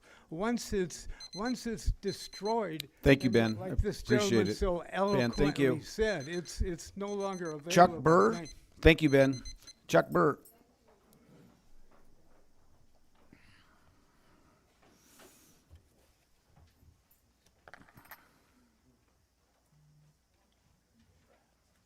Quick question before I start. Does the project on the land, you've used the word lease several times. You have to talk to us. Sorry. Okay, I'm asking you if they own the land or they're leasing it. In the stuff, it says lease. So they don't even own it. Okay. From what I've been here before, when an out-of-country company comes and is represented by an attorney, this is an attorney, in my opinion, that specializes in asset protection. Red lights should be going off right here. The city of 29 needs to do its own opportunity cost plan, competing with the benefits. If you were to put in a few PUDs there, what are the opportunity costs of property taxes for 35 years? It's usually it would be in the millions of dollars versus $200K they're going to pay you. Also, 29 is in no obligation to produce power here. In fact, you have to look at what the state of California and the federal government did with this Mojave Preserve. They allocated hundreds of thousands or millions of acres for solar production on the 10 east of here. Somebody visits Joshua Tree National Park and sees a desert and thinks this is a great place for a little peanut solar project. No, the state wants us to build them out east. Do your research on that. A little 100-acre solar farm should really be a 1,000-acre or 5,000-acre farm. It's probably in their best interest to build out east to have a 10x larger solution for themselves. A city is a city. It's for the residents and the jobs. The diminution of value for everybody who lives around there will exceed the benefits. If you take a 10% hit, do the math. Thank you, Chuck. Jim Krushak.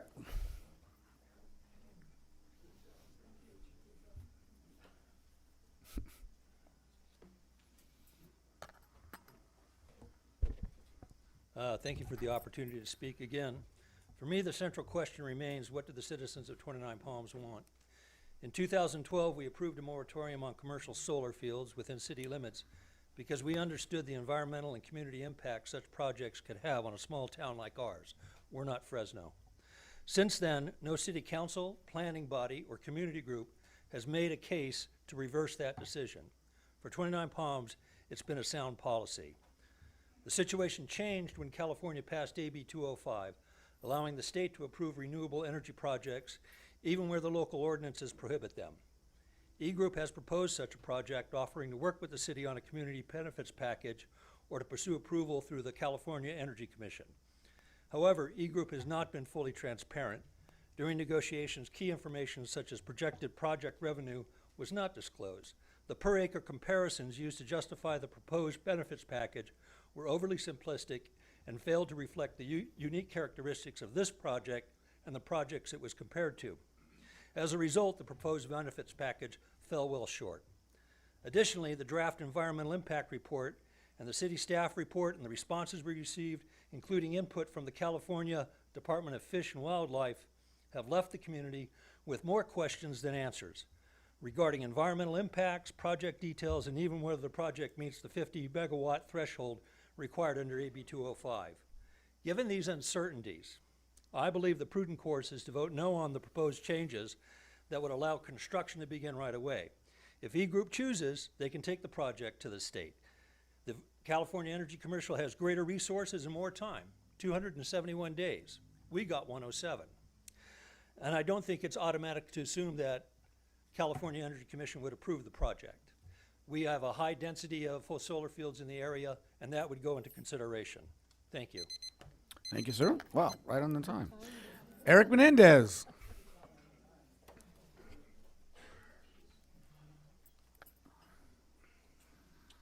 Hey there, good evening.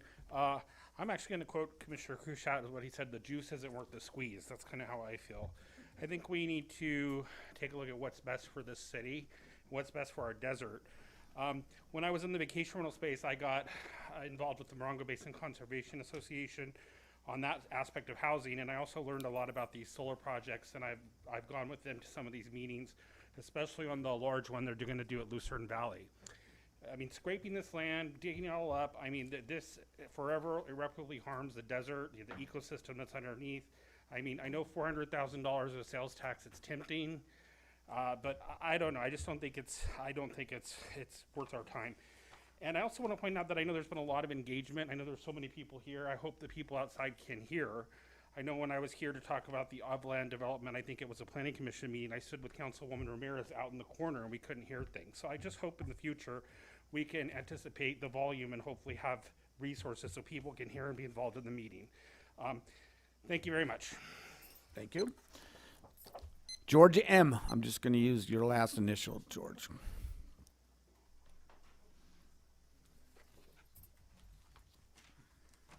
Good evening, Mayor and City Council. My name is George Malopoulos.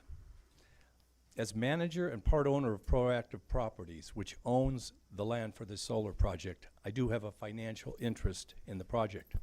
However, I'm speaking to you tonight as an individual 29 Palms homeowner, business owner, and property owner. I have family here, and I truly care about the long-term economic and environmental future of this community. The fact is that California wants more solar energy. 29 Palms is the 20th largest city in California by area. It's larger than San Francisco. Because it has many square miles of vacant land and abundant sunshine, it is ideal for solar development. This site is also desirable for solar power because of its proximity to the Carradine substation. In fact, there are currently 3 other solar fields and soon to be a 4th solar field, all within 2 miles of this site, but all just outside the city boundary. Of these 5 solar projects, only this one is inside the city limits. More importantly, this is the only one that would contribute annual revenue to the city for the next 35 years. The reason 29 Palms even has this opportunity is because this land is within the city limits. Those who negotiated the benefits package did an excellent job. In fact, once this project is built, E-Group will become the single greatest taxpayer in the city. The total benefits are measured in millions of dollars. This development will help the city economy and cause property values to increase. Approval of this project would also show other potential businesses that 29 Palms is open to development. Whatever the city desires is more likely to become reality if this project is approved. Please seize this rare opportunity for our city. Thank you for your time and service to the community. And by the way, I could also speak longer about some of the history of this project if anyone would like to know. Okay, thank you, Aaron. Aaron Flanagan. Hi, I'm actually speaking for Pat Flanagan. She was supposed to be here this evening but got called away. Pat Flanagan's been a resident of Desert Heights for a long time. She has significant expertise regarding the impacts of solar development in the desert. Her comments are as follows. You've been warned about the blowing dust if this solar project directly west of the city is built. Please listen. The dust clouds from this 140-acre project would begin when they scrape and break ground to reconfigure the 2,400-foot high slope to an unspecified angle for panel support. Moving 264,000 cubic yards of dirt, or approximately 26,400 standard dump truck loads, will take a commercial crew 4 to 6 months. Once excavated, the soil fluffs by 15 to 50%. So the 264,000 cubic yards become 400,000 cubic yards. Unfortunately, this redistributed dirt, no longer nourishing soil, would not support growth of the promised stabilizing plants, no matter how much they water and stomp on it. According to the United States Geological Survey, Recovering to pre-disturbance plant cover and biomass may take 50 to 300 years, while complete ecosystem recovery may require over 3,000. This is true regardless of what the proponent says. When the wind blows, which it frequently does, and the dust blows, you can stay inside. But what about the school kids or the tourists who choose to come here? The businesses that depend on those tourists, will they prosper? As a gateway city to the national park, we are long known for our clean air. 29 Palms would soon gain a new reputation for their dust problems. The Weather Channel will be consulted before coming east to our open doors. What do we, the residents and visitors, get besides persistent coughing, wheezing, reduced lung function? Thank you, Aaron. Please do not approve this project. Kat Tally Jones.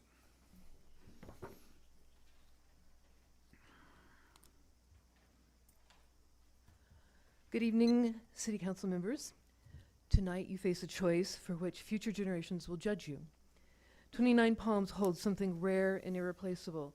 The open horizon lines, the dark night skies, the quiet desert expanse, these are not just background scenery. They are the city's birthright. They are a competitive advantage that no neighboring community can duplicate. As local business owner and Harmony Inn operator Ash Mirage wrote to you, these assets set 29 Palms apart from neighboring communities. Visitors choose us specifically because we have preserved what others have not. Now consider what this project's environmental impact report admits. The EIR explicitly states that given the broad expanse of land whose scenic character will be impacted, impacts would remain significant and unavoidable due to the mass, scale, and form of the solar project. In 2013, a city council that included now Mayor Daniel Mintz voted to ban industrial-scale solar precisely to protect the small-town character and natural landscape. That vote was wise. The question tonight is whether this council will stand by that wisdom or abandon it for a benefit package that the EIR itself describes as modest. Most of you are familiar, I am certain, with this story from Genesis in the Bible. Esau, firstborn son of Isaac, came in from the fields famished. His brother Jacob was cooking stew, and Jacob offered him a bowl in exchange for Esau's birthright, his inheritance. Esau, thinking only of his hunger, said, "What good is this birthright to me?" He made the trade. He ate the stew. And the Bible records these sobering words. So Esau despised his birthright. The city of 29 Palms stands at the same crossroads. We hold something as precious as Esau's birthright. Don't be like Esau. Don't trade it for a meager development package. Do not despise our birthright. I urge City Council members to vote against approving the E-Group solar project. Thank you. John Jones, Tally Jones.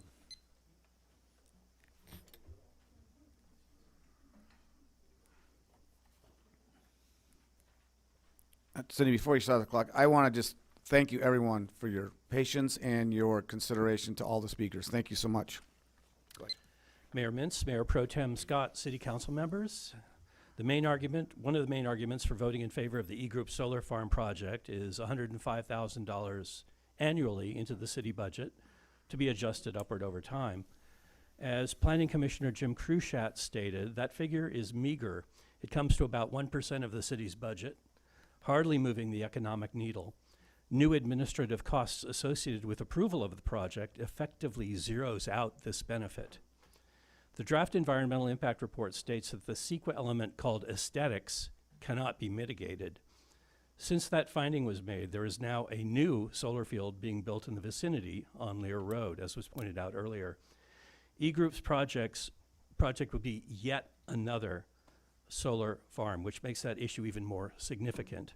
Instead of a couple of black scars on the land, there will be more. In an attempt to sway the public, E-Group has been funneling money to local social and religious organizations. A better use of their funds would be to promise to cover health care costs for those in our community who will suffer from valley fever, asthma, and other respiratory illnesses brought on by the destruction of the desert crust. Otherwise, the profit generated is borne on the backs of our own residents in the form of medical care. This project could make the city sicker and poorer. There are many unanswered questions about this project. What is the source of the water being used to keep dust down during construction? Is it city water? Who's paying for it?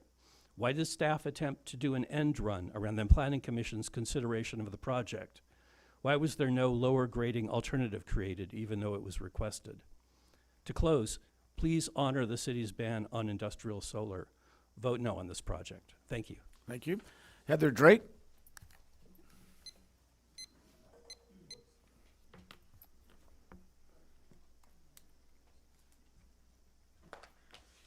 Hello. So I usually speak on flock, but I'm here in solidarity with the folks that are against the Harmony Acres Solar Project. I didn't know anything about it before I started coming to talk about flock, but I've been here 5 times now, and I've listened to a lot of the arguments that the public has against this, and they're all valid. They are all so very valid. You cannot remove the crust of the desert and just expect it to be okay. 90% of the life of the desert is underground. When you remove all of those, that entire hillside, you grade that, you remove all of that land, all of that dirt, you're not just going to disrupt the crust, but all of the creatures that live under that crust, including the desert tortoises, Mojave ground squirrel. So basically that's all I had to say about that.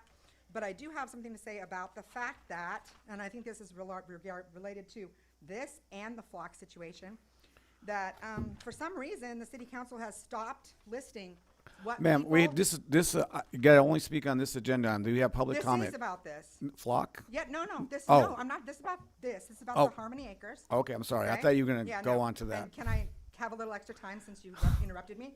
Thank you. So this is talking about how you guys have stopped stating what people are coming here to talk about. You used to have it in your minutes, what people came here to talk about. Now you just list their names. Nothing about what they talk about, whether they're for it or against it. I find this unacceptable. This is not acceptable. Okay, yeah, you're public comment. It's about both. But here you go, I'll be done. You got public comment, you'll be able to talk for 3 minutes then. There you go. But I Thank, would like Gina Khan, that fixed. That is not appropriate. thank you. Gina?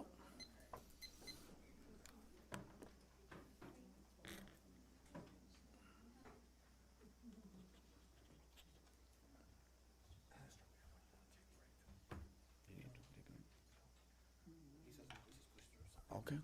All right, sorry, go ahead. They were just talking about breaks. I'm with We weren't whispering anything else, breaks. Okay. Good evening, Mayor and council members. My name is Gina Cohn. I live in Harmony Acres, and I also reached out to you via email last week regarding this project. I'd like to begin by returning to something this council recognized in 2012 when the city enacted a ban on utility-scale solar within city limits due to the concerns about public health, environmental impacts, and community well-being. Those concerns still exist today. Large-scale disturbance of desert soil creates dust and airborne particulates, including the spores that cause valley fever. This is not a theoretical risk, and it does not affect everyone equally. Seniors, immunocompromised individuals, and those with respiratory conditions are especially vulnerable. This issue has become very personal for me. A family member of mine who lived about a quarter of a mile from a 600+ acre development site in Rancho Mirage contracted valley fever last year and passed away a week ago from this devastating illness. I share this not for sympathy, but because it underscores the seriousness of the risk we are discussing. Offering measures like HEPA filters as mitigation for large-scale environmental disturbance reflects a disconnect between the scale of the impact and the seriousness of this community's concerns.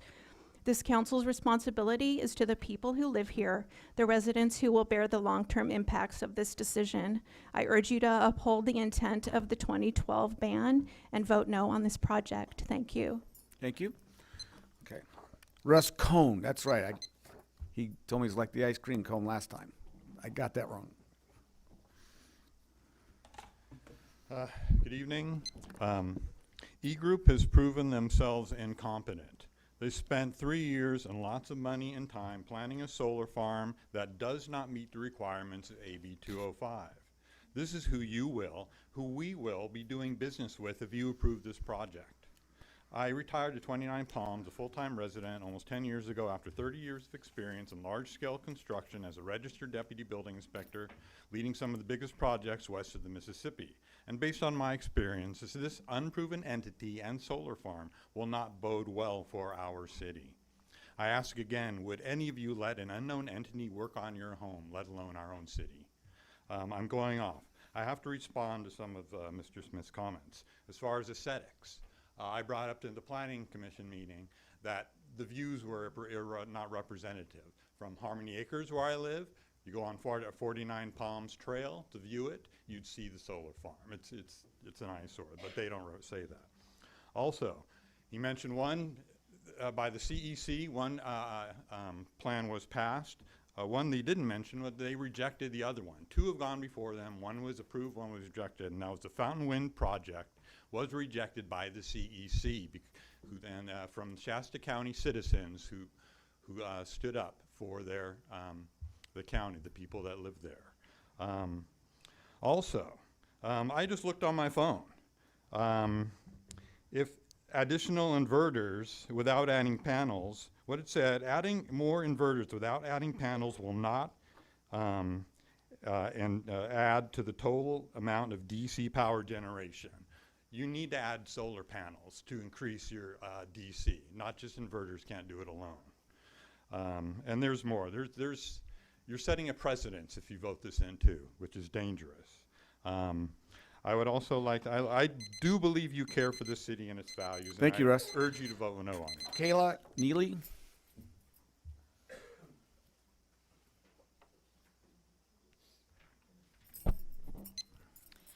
Good evening, Mayor and members of the City Council. My name is Kayla Neely, and I'm here tonight to encourage you to approve the E-Group Solar Project. This proposal represents an opportunity for 29 Palms to strengthen its economy, support energy dependence, and demonstrate responsible stewardship of our desert environment. First, the project would bring meaningful economic benefits to our community. At a time where small desert communities struggle to attract investments, projects like this signal that 29 Palms is open to innovation and sustainable growth.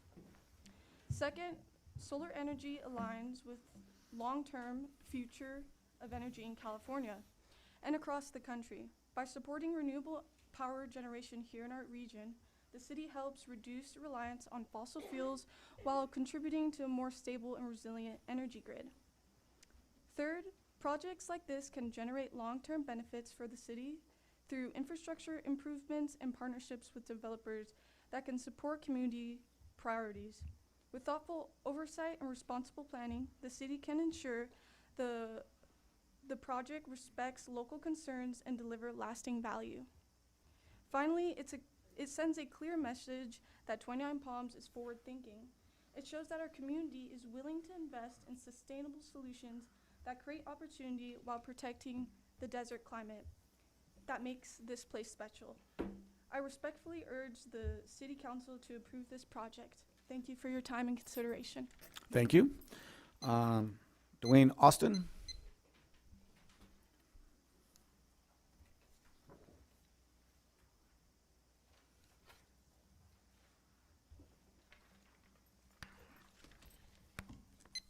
Good evening, members of the City Council. Thank you for the opportunity to speak today. My name is Dane Austin. I moved to 29 Palms in October 2020, right at the height of COVID. The city was a ghost town. I had no idea what I was doing here. I didn't know what I was going to do to build a life. It took me 2 years to really find a purpose, consistent work, and a place to rent where I could live with my 3 kids finally, comfortably. We started off in a trailer from Newport Beach, California originally. I see now more than ever the potential this town has. Even Forbes magazine sees it. In a recent article titled, "Why the Coolest Desert Town Isn't Joshua Tree," they call 29 Palms the high desert's most interesting outpost. I care deeply about this community and want to see 29 Palms flourish because I know it can. This project will provide over $5 million of revenue over the next 30 years to the city without raising taxes or adding strain to our infrastructure. This is stable, predictable income that can support public safety, roads, parks, and essential services. California is driving toward 100% clean electricity by 2045. California is moving decisively toward cleaner energy sources, and communities that participate early are the ones that benefit the most. So if this project is not approved, there's a pretty good chance it will happen anyway. E-Group has a lot of time, energy, and money into this project, and will end up pushing this project through the California Energy Commission, which will completely bypass the city and put us at risk of losing most, if not all, the financial benefits being offered. Approving this project keeps the city in control where it belongs. This is about this is about choosing long-term financial stability, participating in California's energy future, and ensuring that when development happens, it happens in partnership with the city, not around it, like you see happening with all the other solar fields. I respectfully ask you to approve this project. Thank you for your time. Thank you. Hannah Romsberg?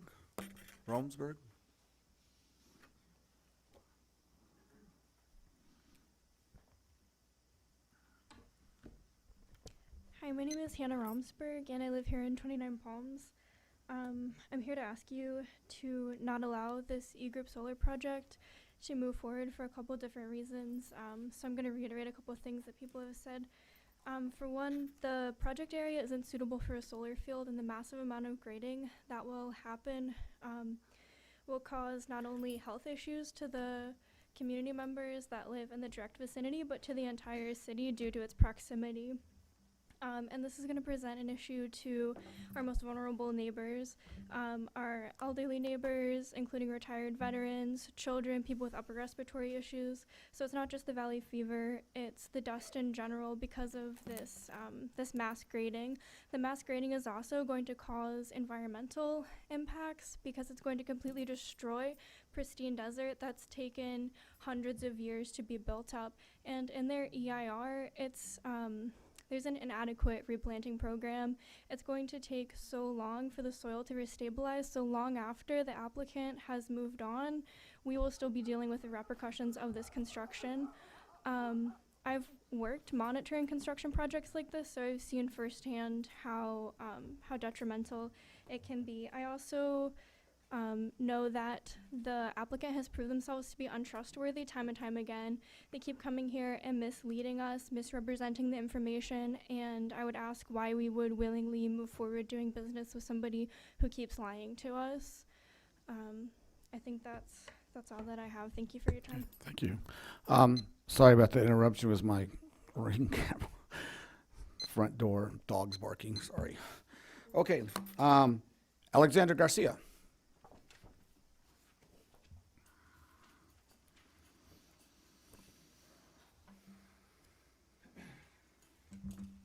Hello, nice to see you all again. I just want to say that I oppose this project. Being a city official has been really hard.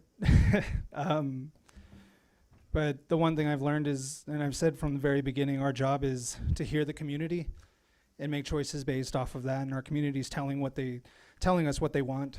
We work for you. Like, we work for you guys. We don't work for corporations, and this is 29 Palms. We've been here our whole lives, and we've seen the darkest of times. And with this project, people may leave. This company might leave, but us who stay here, we'll deal with the repercussions, and we'll have to fix it. And 30 years is a long time. I'll be 67 dealing with this project, because I'm not going to just bail. I'm going to keep fighting for this community no matter what. So my mom's still here, and I'll keep fighting for it. So, and I'll keep fighting for all of you. So, yeah, thank you. Thank you, Alex. Johnny Ward.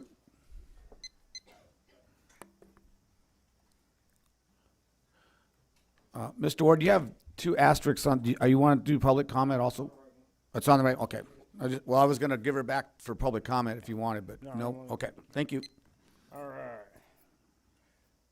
The pushback on Upland was road congestion, noise pollution, light pollution. E-Solar is presenting none of those problems. Tourism is unstable. E-Solar is guaranteeing us a stable income. Costs are increasing, reserves are depleting. We need a shot of stability. It's not going to create a boom, but it's going to stabilize us. The loud voices we usually hear are not the majority. It's the loud minority.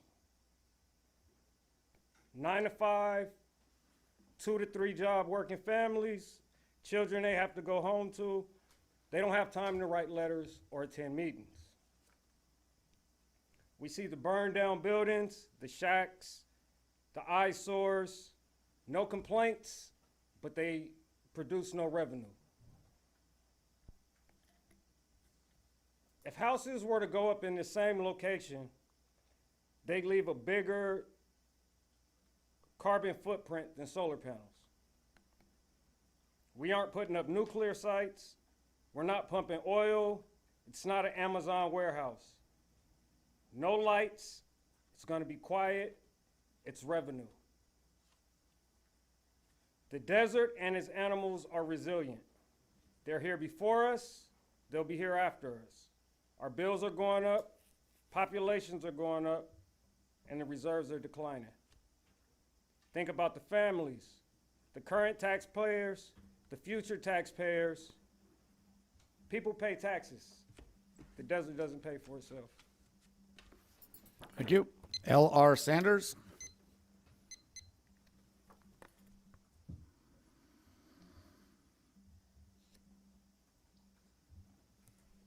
L.R. Sanders? No? He's not out there. Is anybody out there? Sanders? S-A-N-D-E-R-S? Sanders? No? Okay, he was recorded as in favor of it. Okay, Jeff Johnson.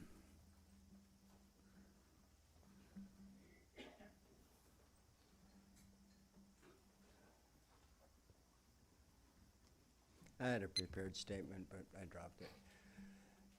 As we see all these solar farms growing around us and filling up the perimeter of our city, it just makes me wonder how much we want to have it closer to us for no reason. Right now, California solar energy and alternate energy provides 90% of daytime electric use. We have no obligation to produce electricity. We have a general obligation to our citizens to protect the integrity of our city. It's a beautiful city, and this is a very unique area. I've walked it daily for the last week just to assure myself that this is something very special. And we don't have any reason to think that this is a benefit to the citizens of our city. Where's our integrity? How can we stand strong to stand by the 2012 ordinance that our city council made? You know, they believe strongly that every acre of our city is valuable in its way. And the creosote, the other plants and animals are special. And we're losing those resources all the time anyway. It will only take 3 votes to scuttle this conversation for now. Let's make it unanimous that we oppose this horrible project. Thank you. Thank you. Catherine Powell, I'm sorry. Catherine? Oh, there she is. Powell. Oh. I won't take too much time. I just want to say that I'm against this project. I think those questions I have are, it's a lot to give away for money that we really don't know what will come of it. One of the big chunks of money is based on 5 years from now, them not extending the ban on property tax, right? So that's one revenue stream that's very possibly unlikely to happen, right? There's other revenue streams, sales tax, that repeatedly was said maybe possibly complicated, we don't know. So again, how much money is actually going to come forward from this? These are the things I think we should be looking at, and all the other things that people said about the dishonesty about what was said and presented to this council and to the city about what this project is. Don't give it up nature, don't give up the beauty of this town for a small amount of money. Thank you. Thank you. Chris Carbert, Carrell, C-A-R-R-A-B. I'm sorry. Okay. Okay. that I urge you to reject this project for the many reasons that have been stated. Thank you. Thank you. Beth Shepherd, Sheffield? Sheffield, thank you.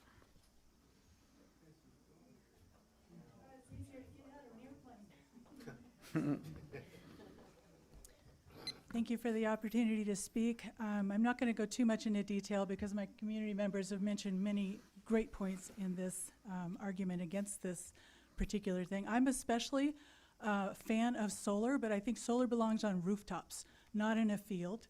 I'm very concerned about the dust that's going to be created with this. If you guys can just imagine, you know, like the sand dunes that they have out there when the wind blows and you see the dust blowing off of it, that's what we're going to be experiencing.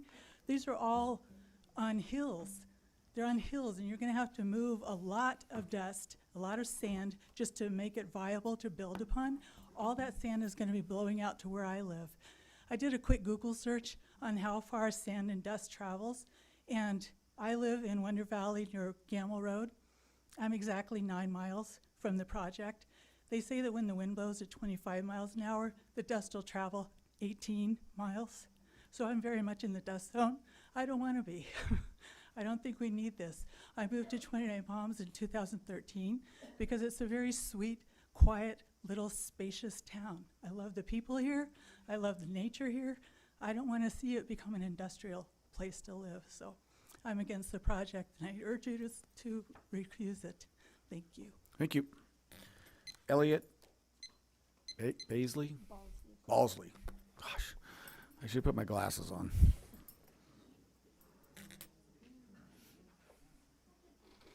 Hi, my name is Elliot Balsley. This whole project just rubs me the wrong way. This is a small group of wealthy individuals changing laws for their personal gain against the wishes of the majority. That alone is reason enough to reject it. Who is in favor of this? We've heard from the landlord, his friends, and their children, and a church who says they're being sponsored by E-Group. Mr. Smith says his current proposal of 38 megawatts AC is the right thing to do for this city. And now he says they could easily add more inverters to increase the capacity by 32%. Selling that much more energy to the grid would increase their profits substantially. So why didn't they design it that way from the beginning? It just doesn't make sense to me. I think they're hiding something, and I don't know what it is, but if they were truly confident that they could get a larger project approved by the state, they would have done it already. They've also been deceptive about the grading. In Mr. Smith's presentation from 2023, he calls the site flat. This project will require moving 260,000 yards of dirt in a residential area. That's 1,800 yards per acre, which is many times higher than other comparable solar projects. Dust is a major concern, including health risk from valley fever, and it won't be quickly mitigated by installing new plants. The desert's biological crust takes hundreds of years to form, so this dust will be a nuisance for many years while the crust reestablishes itself long after these panels have stopped working. I'm not opposed to all development, but there's plenty of flat land that can be developed with much less grading than this, and not in a residential area. There are several tortoises living on the land that would be displaced. This is one of the few places they live, and it's a cool thing about living here in 29 Palms. This species is endangered, they reproduce very slowly, and if they get hurt or killed by accident, we're at risk of losing the whole species. I also find it suspicious that these developers are from Europe with no track record in this country, and they haven't presented any references. If you were going to hire a contractor to remodel your house, wouldn't you try to get some references from former clients? We haven't seen any of that. Thank you, Elliot. Philip Smart?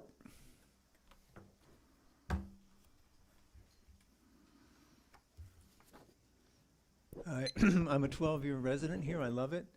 I never thought I'd use the phrase "not in my backyard," but how about not in our backyard? I don't get why these people would choose a community that has an ordinance against this their project when there's a whole freaking Southern California available to them, and $105,000 a year. What's the budget for paper towel for this city? I mean. You can spend $105 pretty fast on anything. I drove out to that place. It's a pristine hillside, creosote, the whole bit. Just what we love about this. Why does it have to be in our little community? I don't get it. But I'm against it. and like not in our backyard, vote no. Thank you, Philip. Okay, Stephanie Ballard. Ms. Flagler, I keep thinking you're going to get up, Aaron, and talk again.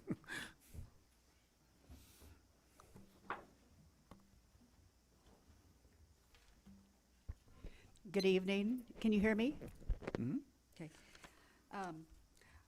I live in 29 Palms, 3 miles from this proposed solar project. And I'm here, the reason I'm here right now is to advocate for those with whom we share this land. And that is the desert tortoises. Already endangered, their fate is threatened by developments like this proposal. This location is tortoise habitat, and many do live there. Some also die there, as I recently witnessed. I was driving up Lear Avenue one morning, and I saw the remains of this unfortunate creature.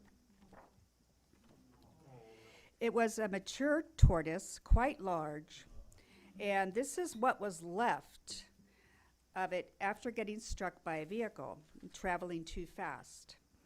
The driver was probably headed to the base, maybe late for work. They did not stop, so I did, and I phoned animal control. Now, whenever I drive up Lear, my mind flashes back to that scene.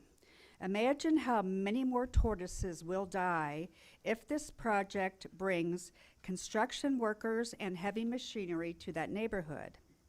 For this reason and others, I oppose the solar farm. Thank you. Thank you. David Fick. I think I'm saying that right, this one. I think I got about half of these right.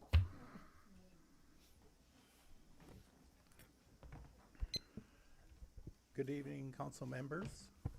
David Fick, 40 years Joshua Tree, which is internationally famous, 20 years MBCA, which was founded in 29 Palms, and 15 years solar experience. I've defeated 4 solar projects, including the JT Solar, which was promoted by NextEra, the largest industrial solar installer in the world, it seems, at least in the USA. I defeated them in court. Solar is good and bad. I'm also, like I said, MBCA. MBCA was the major driver for the Moronga Unified School District, do 16 schools for solar and shade structure. I was also on the Copper Mountain COC, which oversaw $19 million, and we did the shade structure in Copper Mountain. I am for solar, but not in a wasteful way. This solar situation is awkward. They don't have a PPA, which means that they're really risking the fact that they're trying to bluff you with the AB 205. Call their bluff, because they'll probably implode because their project will not be feasible to go forward. They need 40 to 50 acre feet of water minimum in all the soil moving and compaction going on. And I did send you, the council, an email, which was also sent to the Planning Commission, and this all confirms what I'm telling you now. So roughly, just keep the ban, keep the integrity, and thank you. Thank you. Aiden Marshall.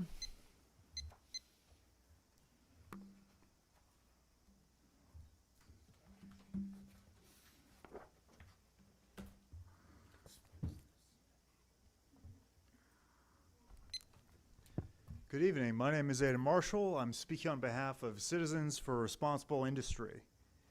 We're requesting that the City Council continue this hearing to a later date so that an environmental impact report can be prepared that is compliant with CEQA. We submitted comments back in February demonstrating that this project would have significant impacts on public health and the environment. These impacts have still, after all this time, not been mitigated. One major issue, for example, is that the project's construction would expose both workers and nearby residents to valley fever spores. These are disturbed from construction activities. We've heard that from the applicant that just basic dust control measures would be enough to reduce these impacts to a less than significant level. However, our expert toxicologist submitted numerous reports demonstrating that these do very little to address the spread of these small, lightweight spores that would be affecting both workers and residents. The applicant actually seemed to tell the Planning Commission last time that they would provide HEPA filters to all the residences near the project sites. I think that was like an oral statement. There's no such requirement in the conditions of approval or the MMRP. This is just one of many reasons in our written comments submitted over the past month or so, demonstrating that this does not comply with the law. Please continue this hearing so the city has a chance to revise and recirculate the environmental impact report. Thank you so much. Thank you. Joseph, you're lucky I know you because I can't read you. But yes, Joseph Candelaria. Yes, you do. I was educated in 29. Wow. Greetings, gang. I'll make it short and simple. Born and raised here. Love it. Want my kids to not grow up next to solar fields and data centers and all the, not going to say a cuss word, wanted to there. Big thing is, I think we're playing small. Even if you guys want to make money, this is small money. We're talking half a stone salary. It's not a lot. Not a lot. So we could afford 0.5 stone. Thank you, sir. So I think for the obvious, even if you want to do it, play bigger, man. Like, have some gumption. I think you shouldn't do it at all, but if you're going to do it, go big or go home, right? Quote from my high school years. That's it. Thank you. Thank you, Joseph. Opposed. Opposed, yes. Herb Mark. Because I did work 40 hours this week, and I'm still here. All right. Herb Mark.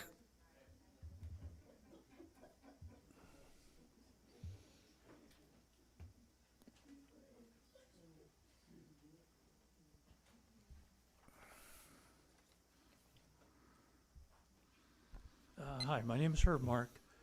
I came to 29 Palms in 1964 with my family. I live on Canyon Road, so I do have a vested interest in what's going on here. I've seen a lot of good and bad go on in this town, and it's the only label I can put on this is bad. Sitting in the cheap seats over here trying to figure out, I understand you guys are trying to get a grasp of what the sentiment is from the community, but you give the solar cats here, 30 minutes to answer questions. They're all polished. They've got all the answers. They mitigate every type of opposition that the folks have laid before you. They find 2 turtles out in the desert. I mean, that's not a problem. They can do, I guess move them to Vegas or something, I don't know. But the bottom line is here, this is about money. I ask that you guys stop looking at eSolar as a cash cow to solve your problems, at your flat revenue projection or whatever it may be. They're not a cash cow. It's pennies on the dollar. You guys are trying to trade pristine desert for dollars. Don't do it. Thank you. Carlos Blander.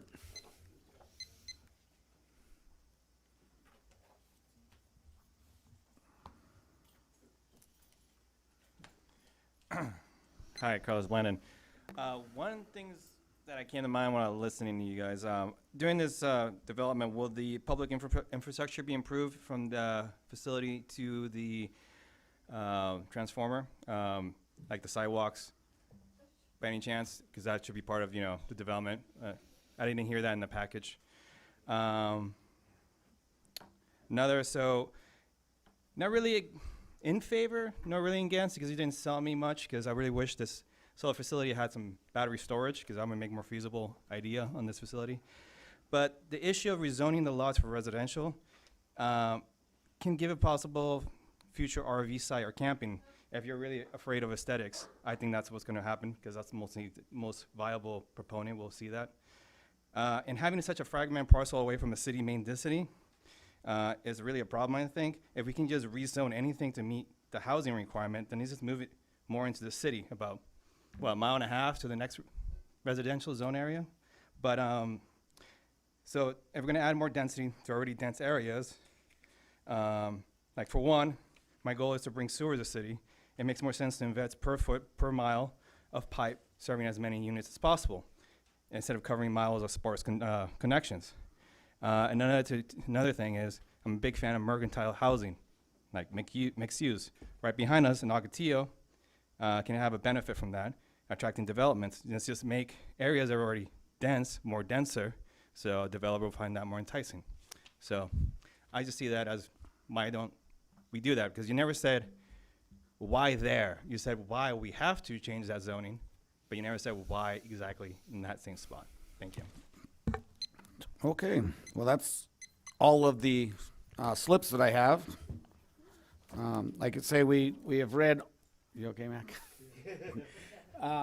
We've read all the other folks. We had, like I say, I read the names that were on there that were opposed in favor. So I'm going to close the public hearing right now. I am going to give the applicant 2 minutes to, if there's one or two specific things that came up that you didn't think was correct, you have one chance to fix it. If other than that, if you're done, you're done. You're okay with everything that was said?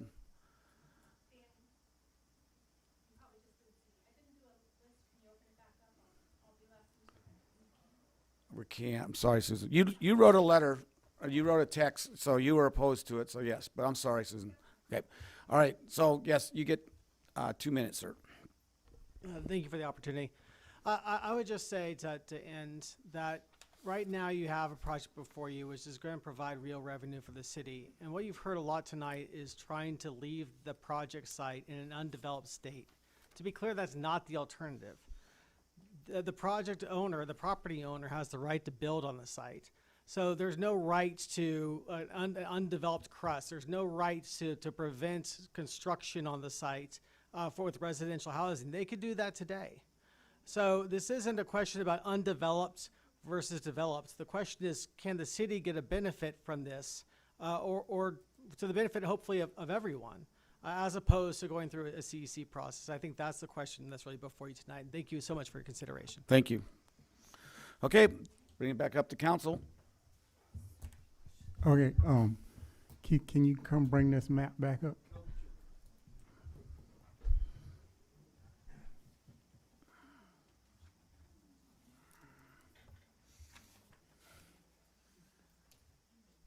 And I want us to show those other solar farms in reference to the city.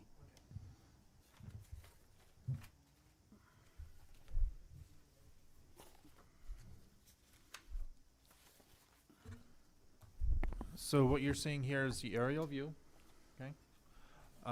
There are several solar projects outside the city on Lear Avenue. This parcel is currently under construction. These, I'm a little unsure as to how long some of these have been there, but they've been there for quite some time. And there's another solar field up here. Indian Trail, on right? Indian Trail. So. And where's the line, the 29 Palms line? There you go. That's the city boundary right there. Yeah. Can you show that side right there, the right side? This way? Yeah. Okay. Because we didn't have a say-so in, especially that one on Indian Trail, and I live right off of Mesquite Springs. That's not a mile from my house. So even though we're saying it's outside the city limits, really, it's still this city. It's just happened to be on county property, correct? Yeah, we didn't have any land use jurisdiction over it, so. But And yeah, then- it's in the city's sphere of influence, definitely. Yeah. But we didn't have nothing to say about it, right? They just did it. Yep. Okay. I'm gonna hold for a second. Okay. You said you had questions? Okay. Question for staff. Someone in opposition said that they only had 107, I believe it was one of the planning commissioners, 107 days with this versus the 270 that the state would give them. But then I also heard that the developer has been here for 3 years. So did they have 107 days to make a decision, or has this been going on for 3 years? The project has been filed, I have to look at the exact date, but it's been filed several years ago. And Okay. it's been before the city council a couple of times for various checkpoints and workshops. We've had EIR workshops. So yes, it's been in process for a while. Please. No comments from the peanut gallery. Thank you, Jim. Yeah, the EIR was published in December. My next question is going to be for Attorney Farley. Somebody else, Farrell, sorry. I was reading a different name on here. Somebody else came up here and said, quote, "We have to listen to the people.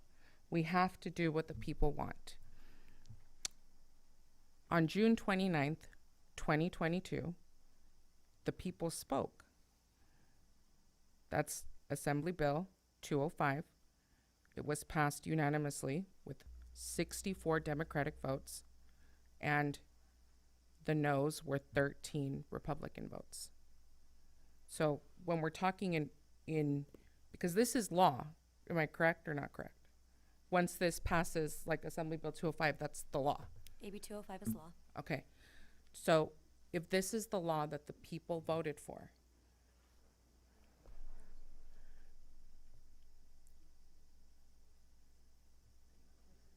how do we protect ourselves as a city if we go against the law because of what people feel and don't stay strictly on just the facts? I think I would maybe characterize the decision before you tonight a little bit differently. Okay. I think if you voted to deny the project, I don't think you'd be necessarily in violation of AB 205. But what you do have to decide tonight is whether you want to roll the dice. And you have a project before you tonight that has some level of certainty. Whether you like it or not, there is some certainty in this project. The rolling of the dice would be if you were to deny the project and say the applicant goes to the state and say they get approved, you have less certainty. You don't know what that community benefits package will look like. It probably will involve less funds to the city, if any. It will probably involve funds going to labor and trade organizations and other community groups, Native American tribes. So I think if you acted tonight to deny the project, I would not characterize that action as being in violation of AB 205.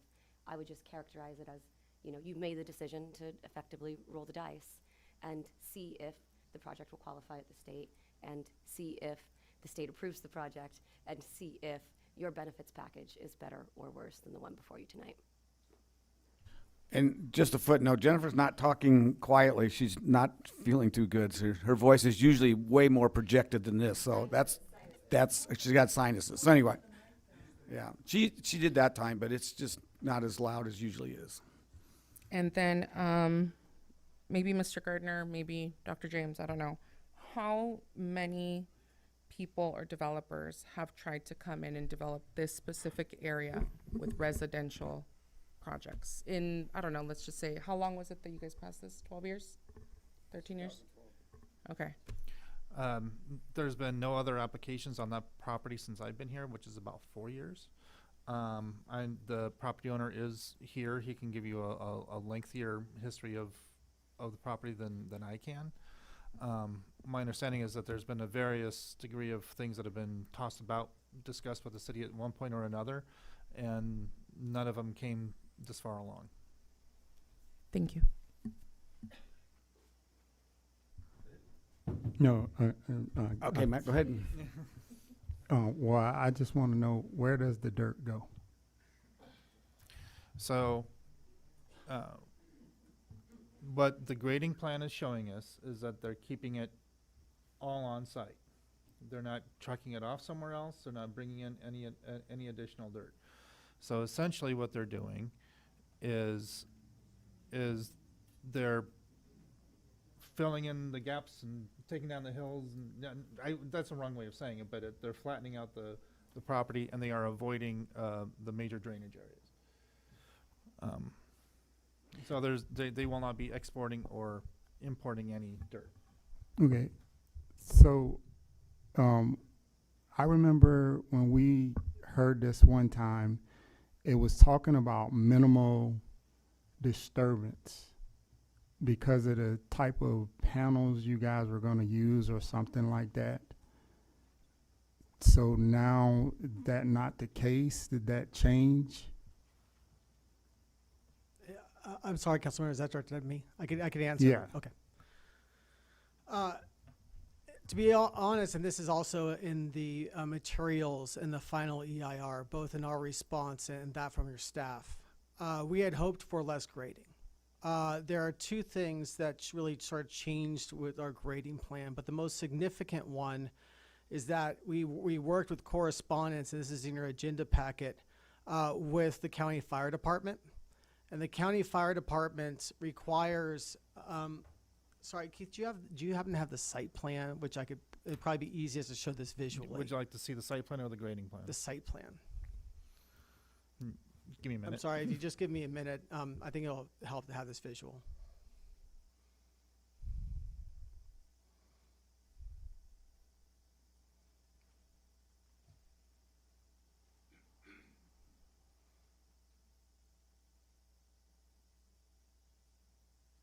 So the second page there. Thank you. So in working with the county fire department, they said that they needed fire access throughout the site to comply with county fire standards. And when we designed the access roads, which are generally the gray lines that you see throughout the site, which are predominantly for maintenance and fire access, there was a maximum grade that they would allow to consider it compliant with county fire requirements. And that's both in their comment letter as well in correspondence with city staff. And so unfortunately, while we wanted to keep the grading less, and we had to comply with county fire code requirements to keep it relatively flat on the site to allow for fire truck access. That's reason number one. The second comment that was that it does require less grading than the alternative design. The alternative design is sort of those long rows that you see, which sort of are all on a horizontal axis and can track the sun. That requires the site to be completely flat. While there is, undoubtedly, I'm agreeing, there is grading associated with it, a significant amount.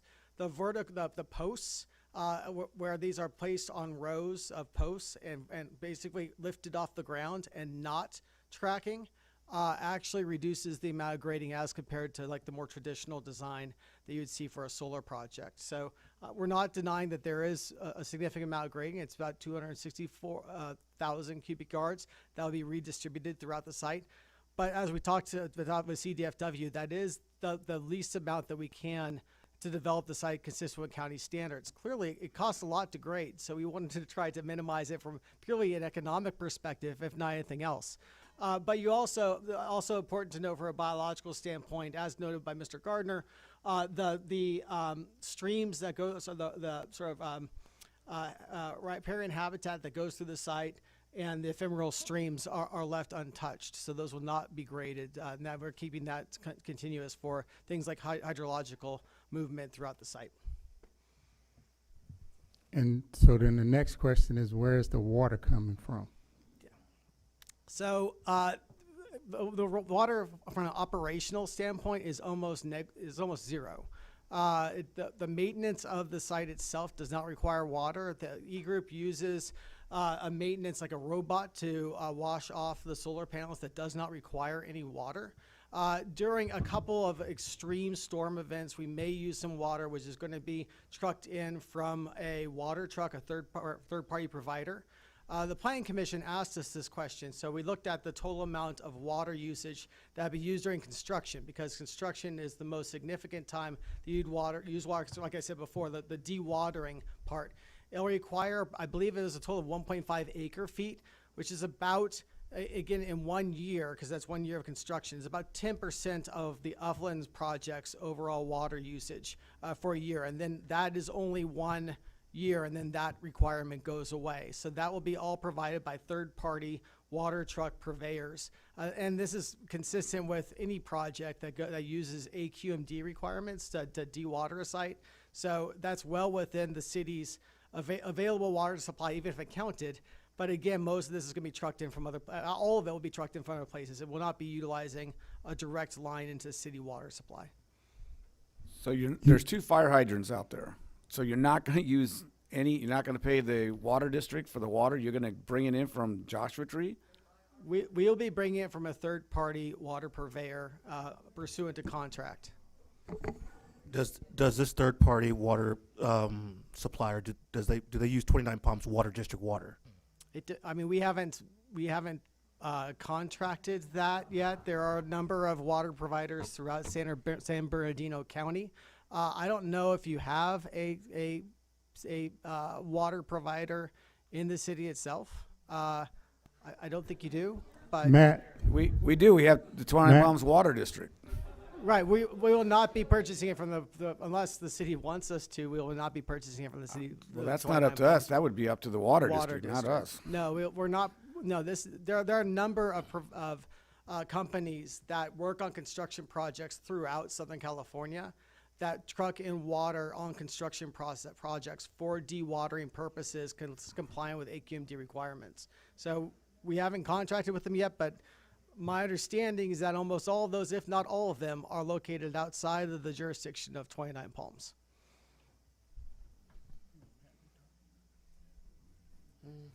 I guess this is more of a question for staff. Somebody mentioned that, what is a PPA?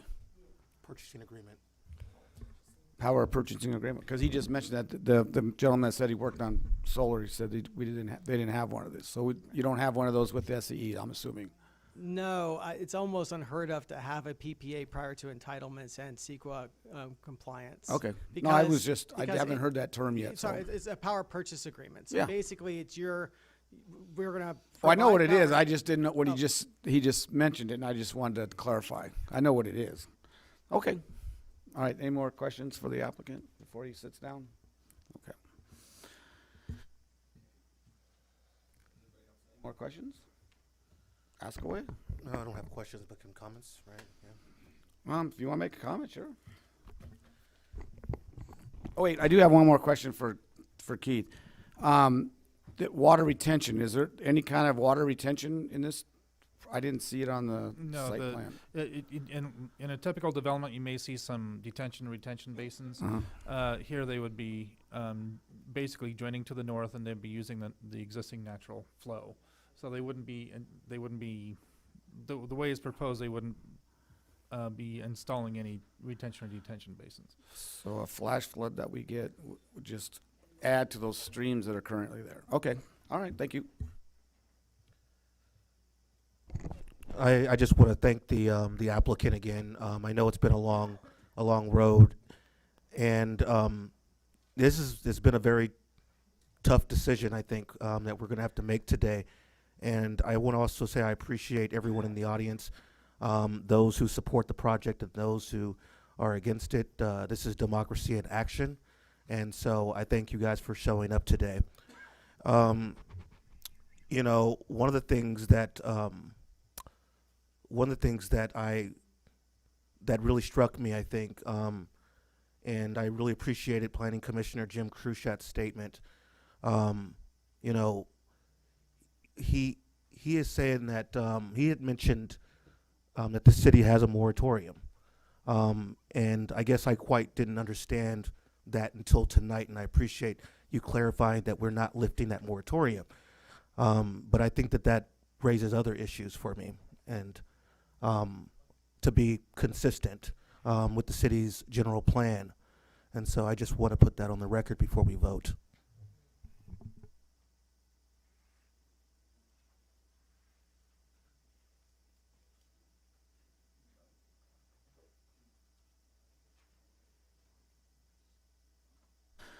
Okay, obviously, I do appreciate all the the folks in the audience, I know it was really, really hard not to make a lot more comments from the gallery, but it was really important, I think, to have a civil meeting tonight and to make sure this, we could have some frank discussion.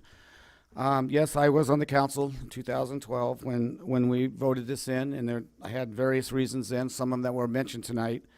But part of it was this is really hard on this decision tonight, is because when we made that decision at the time, they just changed all the rules. The state did, says that we got no property tax. When we discussed it, it was basically we were hoping that someone would come in and start doing these east of town in the hills and the rocks where no one's ever going to build, and there's a cement plant out there, there's a racetrack, and the county dump is out there. So it's kind of where, and at the time there was very few houses. But now we're getting a lot more folks moving to 29 Palms.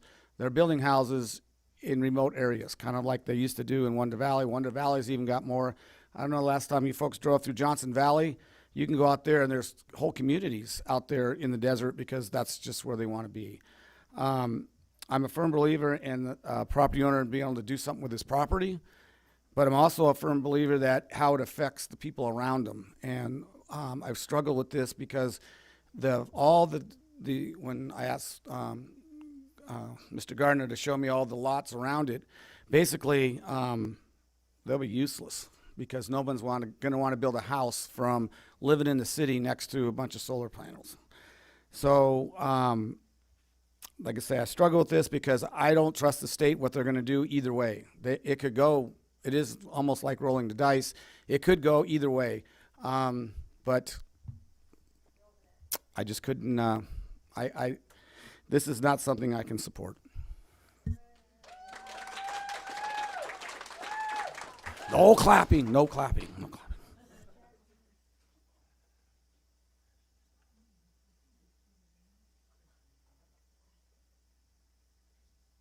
So, Cindy, do we have to put all of these in one, or do we have to do them one at a time? Yeah.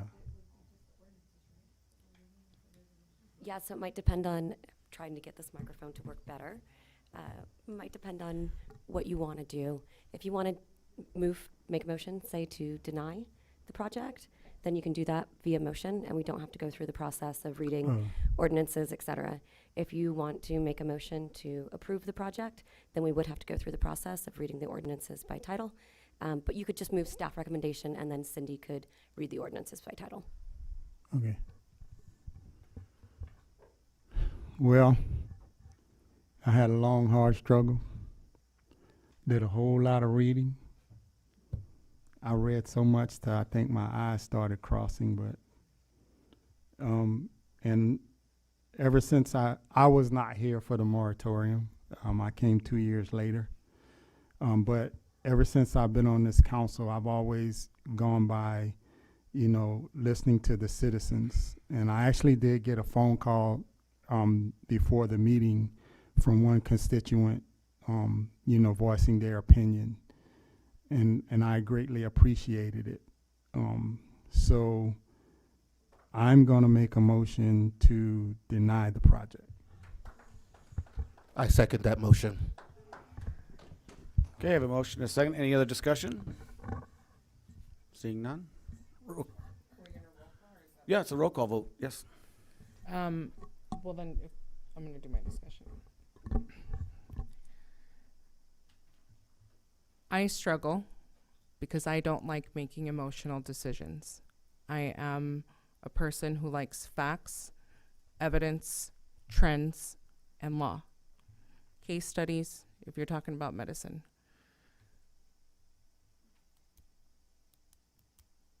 My issue with this, in general, is that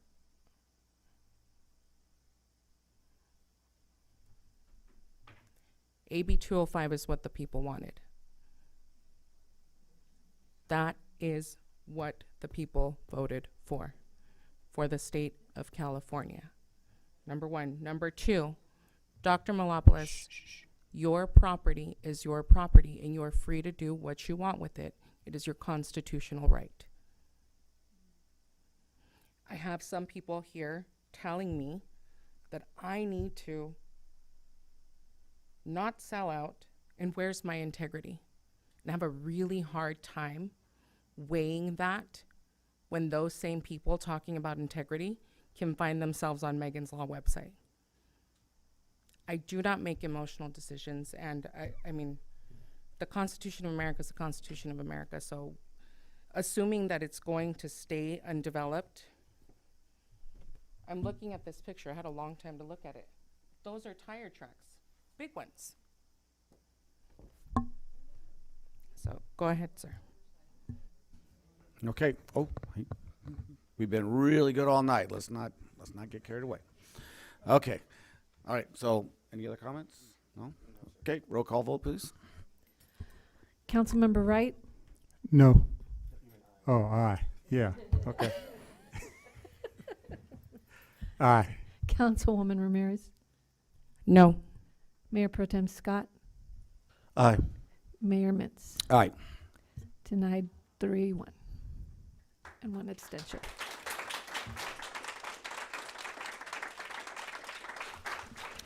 Okay. Well, we have more business to conduct. So if you are going to leave, let's go ahead and go now so we don't disrupt the meeting. So that way I don't have to start scolding people.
All right.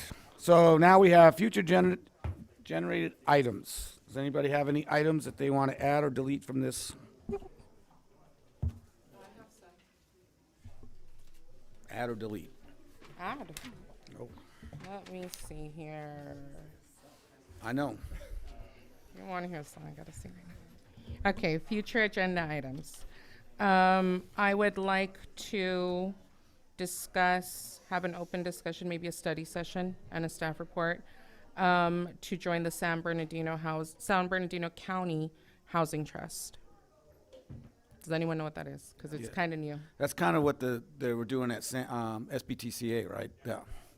Yeah, we should have a discussion because they're going to have access to a lot of money for both federal, state money. So for housing. For housing, so we should have. Let me second it. And it's not just homeless housing is for getting people into houses by supplementing their. Can we bring that quick? Stone? Bring that quick. Wait. We can bring it quick because I'm going to enter into the record resolution number 0126. That's on the agenda. We can't do that, right? We can't do a resolution right now. Nope. No. It's a resolution that is stating that items that come before you have to be done within a certain time frame. It's just a copy of your resolution. Okay. You don't have to read that. He No. gonna No, bring I'm it. not gonna read it. I just want to note that yes, it has to be fast because this says within Okay. 30 days. All right. Okay. good. Yeah, so Second. Yeah, Octavius. No, okay. Because I'm on the housing committee. Yeah. Okay. And then the next one would be maybe if we could have a discussion on what's the next steps for the allocation of the $1.3 million for the housing project that's supposed to go back there. We're Well, going to do that on Because it's not on here. It should be. That's the Where is RFP it? process. 7.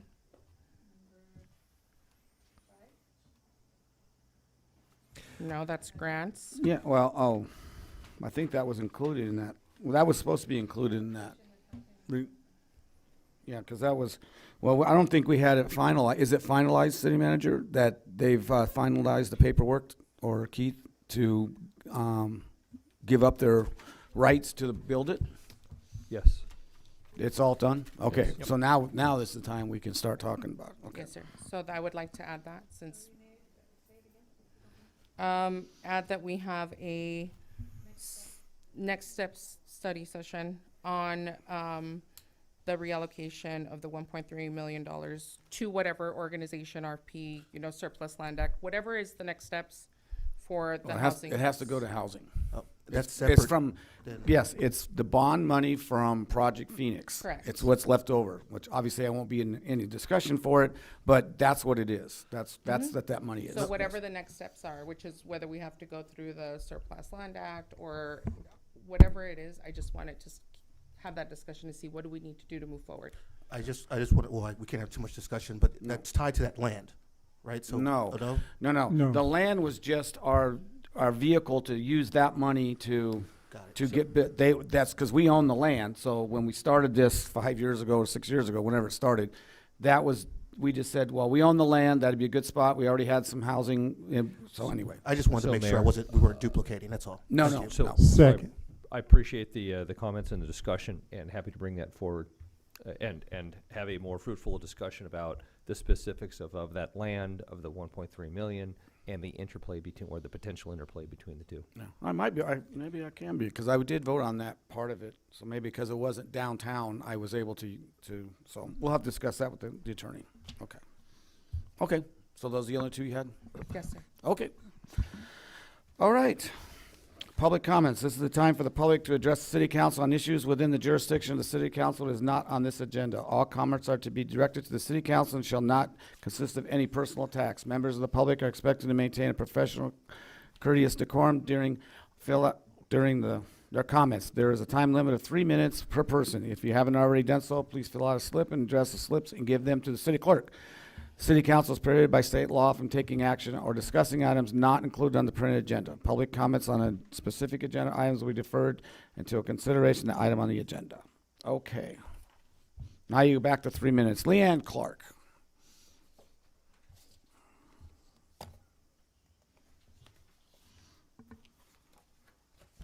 Thank you. And by the way, I think tonight was a great meeting, and I think it was a great outcome, and congratulations. On behalf of Action 29 Palms and the PAC, we are co-hosting having artist Chuck Kaplinger come back to the large or the giant lizard mural, which is located at the Edward Jones Building on 29 Palms Highway. Back in January of 2024, there was someone who graffitied the mural with green spray paint, and at the time of removing it, the lettering and Chuck's signature was lifted off.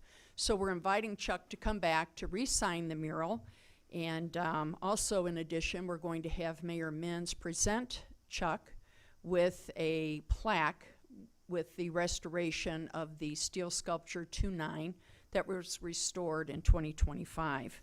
And so we have plans for that for this Wednesday, the 25th at noon, at the wall located where the giant lizard is. And also we have Rob Fleck, financial advisor of Edward Jones, who will be providing light refreshments. We're asking the public to please come out And we're asking for parking to be done on the west side where the large Roadrunner mural is, and also in the back of the building, so we can reserve the other side strictly for the event. I also want to thank the Public Works Department. They confirmed tonight that they will be dropping off the mobile 2.9 also at the site, so that attendees can have photographs with Chuck with the 2.9 explanation point as well as the mural. So that's something we're very excited about. We're also doing that with the building owner, Rafael DeFabo. On another note, the Ministerial Association and Set Free Church is co-hosting the Good Friday crosswalk and service on Friday, April 3rd. That's going to be 10 a.m. at Freedom Plaza. The walk will start there carrying the cross and will end at noon at Gospel Fellowship Christian Center Church. The service will be 1 hour, and free sack lunches will be given out. An offering will be collected for Reach Out Morongo Basin. And on Easter, sunrise service will be held at Freedom Plaza on April 5th, 6 a.m. And also an offering will be collected for the nonprofit Arch. And various pastors will be sharing, and First Assembly of God Church of 29 Palms Choir will be providing the worship. So we want to invite the public to come out for these 3 great events. And again, we're just very thankful to have the opportunity to honor Chuck. And we're just thankful for his health and thankful for the community and supporting that, as well as the holy days and the upcoming events. And God bless you all. Thank you. Heather Drake. First, I want to commend the council on their decision tonight, because you truly listened to the people. And I would like to implore you to continue to listen to the people. I am here tonight for the 5th consecutive city council meeting that concerned citizens have attempted to engage their representatives in a dialogue about flock mass surveillance.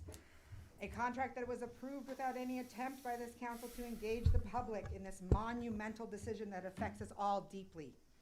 In the weeks that I've been coming to these meetings trying to engage with our council, cities across the U.S. have continued to hear the voices of their citizens and cancel and or halt the further installation of these cameras while gathering public feedback and while cases make their way through the courts. In stark contrast to our council members, these cities have listened to the valid and very serious concerns of their citizens that brought before them. As a result of this council's refusal to serve its constituents in a responsive or respectful manner, concerned citizens across the basin have come together as a basin-wide coalition and are working together to bring even more awareness to this issue by holding a Homestead Session benefit concert that will be, and we've also launched a website. There will be a Homestead Session, Get the Flock Out, Beyond Surveillance Tech, a time to break silence. Join us for a concert and ongoing organizing drive, Saturday, April 4th, 3 to 7. Coyote Run Studio, featuring live music by Slasher City, Blank Tapes, Redhead Fred, and Palo Santo. All ages are welcome. Donations are encouraged. Pay what you feel. Take action with us. For 29 Palms, visit dflock29.org. And for Yucca Valley, who is now also fighting the clock block cameras, we have united as a coalition. dflockyuccavalley.org. And you can also follow Resist29 on Instagram. And that's really all I have to say, except for I would like all of the members to have a copy of what I said today, because not recording what people are saying when they come in to have public comment is not okay. It is not okay. It is recorded. No. It's on video. Okay, it's on video, but you used to write just a little blurb about maybe what the person came in and talked But things about. change. Okay, Like is the time up yet? No, it's not. Oh.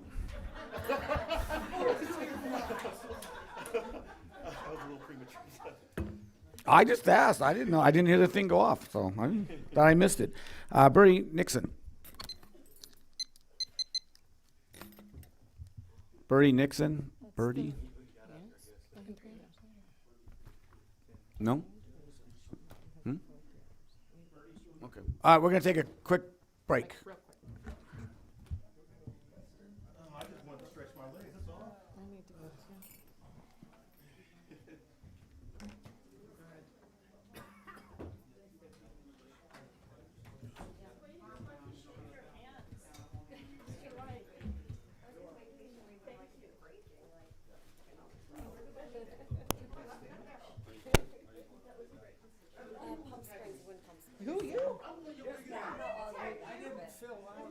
we were happy to do it this afternoon, so got a hotel, checked in early. It's been a long day, and I haven't eaten much, so.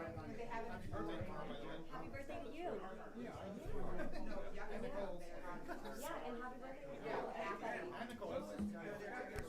Right. Everybody's birthday. Right. Come on up. Thank you so much.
Okay, we're back. Come on, we're back.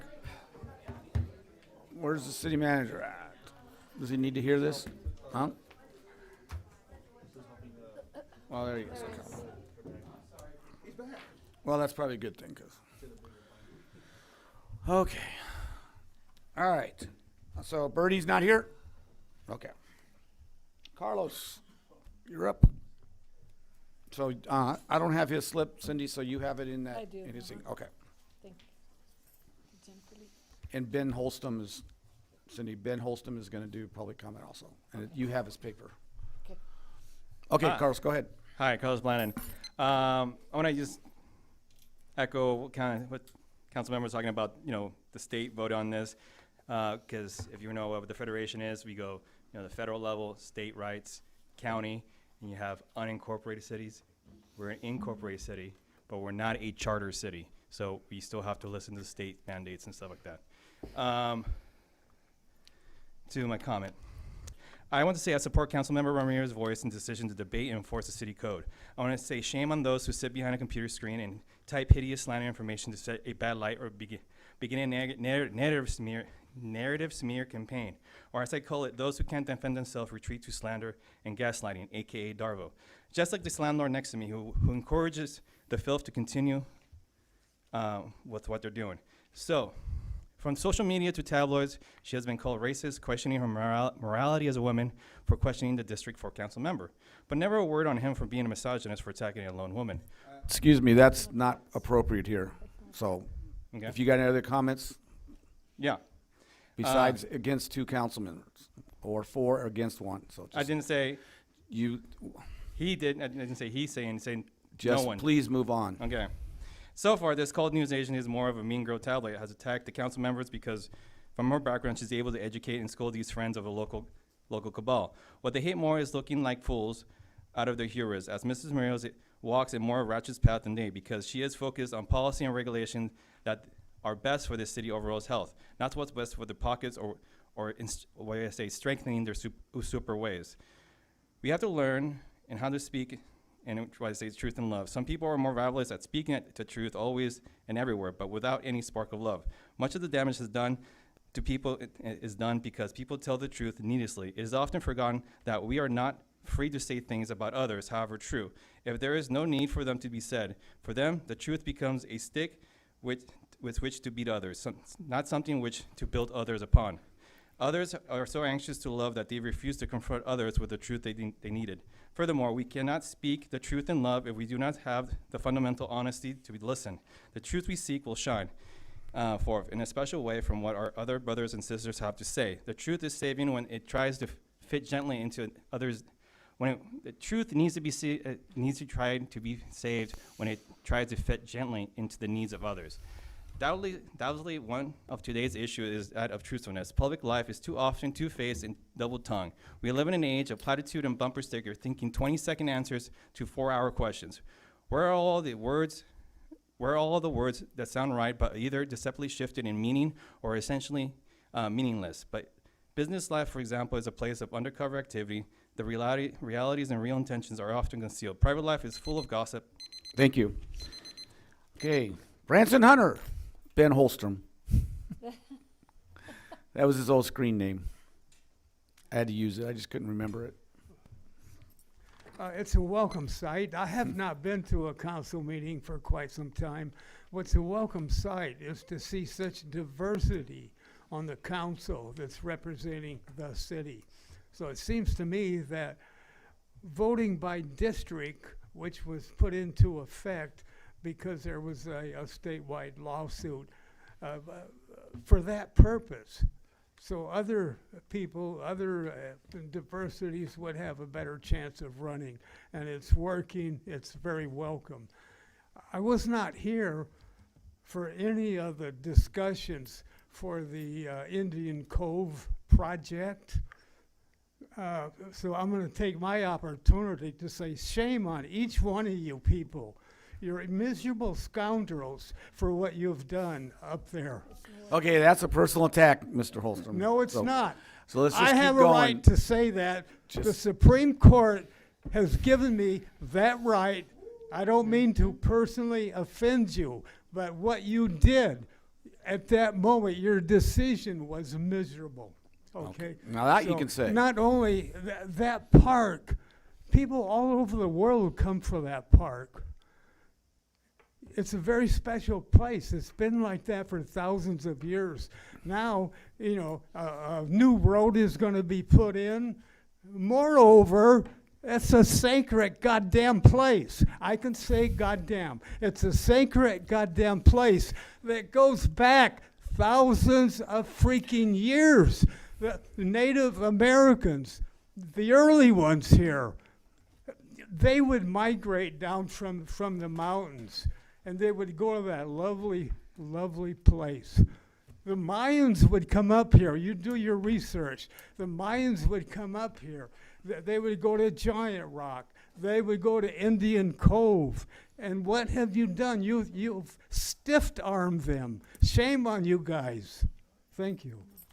Thank you. Eric Menendez. Breath of fresh air. Before my time starts, I just have a question. I emailed a public comment about the E-Group Solar, but you didn't read my name. Was it received by the council? I put it in the record. I emailed it to Cindy. It said Yes. It was okay. Just Yes. it kind of come up. Okay, I can start my time now if we're ready. I don't know how to follow that, but I kind of feel that young man's frustration sometimes. What Heather talked about earlier, where we were talking about the public comment, I was actually. A lot of people have been talking about Flock. They've been talking about the solar project over the past 3 public comment periods, and I was going to refer back to look at some of them. And I noticed public comments. The following individuals address the city council: Jeff Johnson, Alex Garcia, yada, yada, yada.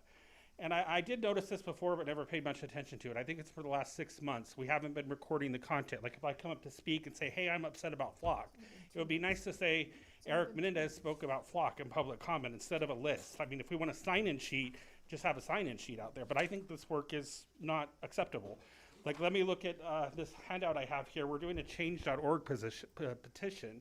But like I look at these notes this is from 2023 when we were talking about T-Bed. April Ramirez, 29 Palms, announced that she is the new president of the PTO at Oasis Elementary, and you talked about your nacho event.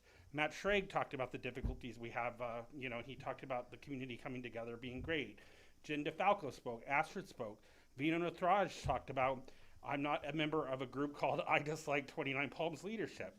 I'd like to join that group sometimes. But I mean, these comments, you know, I understand you have a hard workload, city clerk, I understand it. But like at the same time, if we make the effort to come show up to a city council meeting, our voice should be recorded. So if we spoke about a certain topic, it would be helpful for a small town to record it as part of the record. I think the way that the shift in the way these minutes are being recorded, I think it's stifling public comment and erasing our voices. So I think we could do better, and that's kind of what I'm here to say. You can read the intro or the written comments I have, or the fun, you know, it's on the website too. But transparency, documentation, and accessibility are not optional functions of government. They're fundamental responsibilities. The inability to adequately document public comment, respond in a timely manner to public records requests, or other basic access to advisory board proceedings, i.e. TBID, PAC, those still aren't televised. That undermines public trust, and it's not productive. So I think we need to look at this, and if we need more staff to assist city clerk, maybe we need to look at this, you know, but our voices should be recorded. We shouldn't. They are recorded. They are recorded on YouTube, but it's nice to be able to do a historical search and read what people talk about. It's public record. Thank you. Okay, Gretchen Grunt. Did she leave? I don't see her. She left. Okay, Heather H.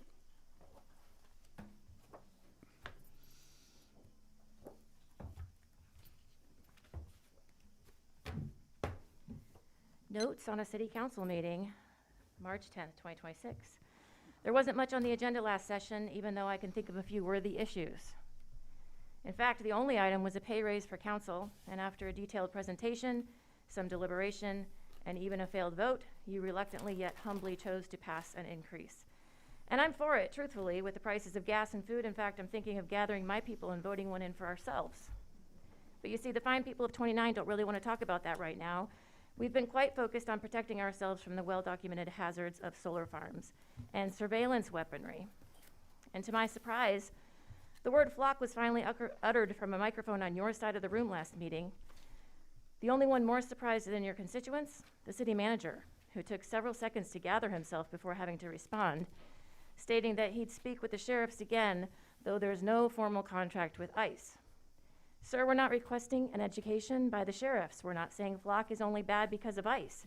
In fact, we've been educating you for the last couple of months now about the documented dangers and misuse of surveillance tech. You've remained apathetic to our efforts at best. As the only man in the room in a suit, usually, do you really believe, sorry, good thing I have 3 minutes. Do you really believe you have nothing to learn? Do you really expect us to take your word for it? Or do you really think that you can delay and reframe and ignore us until we go away? You see, this is the fight, folks. Yesterday it was a resort. Today it's solar and surveillance. Tomorrow it's a data center or a detention center. Every single one ushered in by supremacy culture. Someone thinking they know better because of who they are and manipulating our illusion from behind the scenes. Another man in a suit made an interesting statement this past week.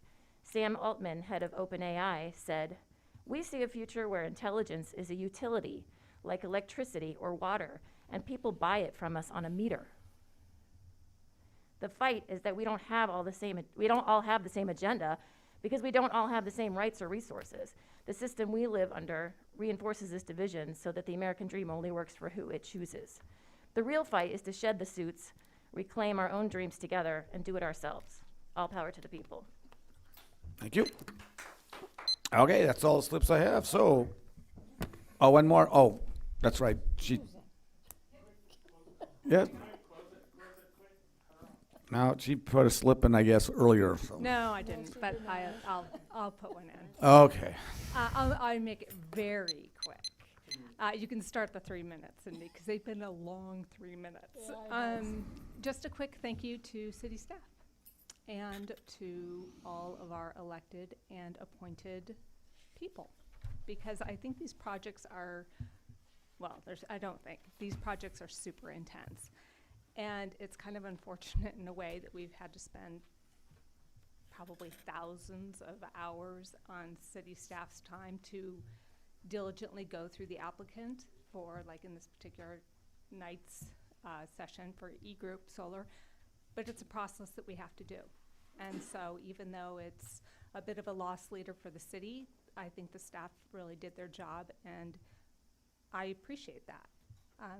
Same thing for the planning commissioners who had to have public comment and go through hundreds of pages of documents as well as yourselves. So I think it was a really big undertaking. These projects are intense, and I personally appreciate the amount of detail and attention you all put towards it. So regardless of whatever happens in the future and what could have happened tonight, I respect all of you and the time that you put in. So thank you. Okay. Now, city manager report. Okay, very good. I'll keep this brief. I've got something extremely positive. This is thanks to Eli Marshall's hard work, and he has been working with the Cal Recycle, and that is just so involved, and it is so challenging to do it. And he had applied for a Cal Recycle SB 1383 local assistance grant, and worked on it, came up with some ideas on how to, if we were awarded the funds, how to utilize the funds. We were ultimately awarded the funds, but then there were some real challenges on how to utilize the funds. And he got very creative and was ultimately, through his hard work, through his affiliation with a recycle JPA, waste JPA, was able to finally get a response from Cal Recycle. They had gone radio silent for quite some time. And as a consequence, Mr. Marshall was able to obtain $73,000, and ultimately, with the council support, the council, the city, was able to purchase 8 refrigeration units. So specifically, there were 2, 4, 5 freezers, and then 4 refrigerators. So that math didn't add up there. So 1, 2, 3, 3 refrigerators. So 5 freezers, 3 refrigerators for a total of 8 units. And those units went to the Sanctuary Church, their food program, and they registered as a food recovery organization. So that's pretty important. The food recovery. If you have a situation with a grocery store, tier 1 grocery store like Grocery Outlet or Stater Brothers, or maybe even the school district, when they have food that is expired or about to expire, they need to get that out in the community right away. And if you're a food recovery organization, then you're able to take that food and immediately place it into the community. And so ultimately, Sanctuary Church, 29 Palms Food Pantry, they both got 2 freezers and 1 refrigerator each. And these are large units. These are 78-inch units. These are substantial. These are maybe the size of 3 or 4 full-size water heaters. And so today, after the 2 years he's been working on this, there were deliveries to the Sanctuary Church, there were deliveries to the 29 Palms Food Pantry, and then ultimately in the coming week, they are going to deliver 1 freezer and 1 refrigerator to our senior center. And so those are 3 food recovery organizations that are now going to be much better equipped to meet the needs of the community. And as Mr. Marshall had pointed out, this has been a problem that has been plaguing the city for years. And so thanks to Mr. Marshall and him using his personal tractor, thanks to the Public Works Department who are out there with a big, not semi-truck, but big dump truck and flatbed truck delivering these things. Big, big win for the community. And so thank you for the city staff and the city council for making this reality. And that is all I've got. Thank you. All right, well, before I adjourn this meeting, I want to wish Keith happy birthday. This is what he had to get to spend his birthday doing. Happy birthday. Adjourned.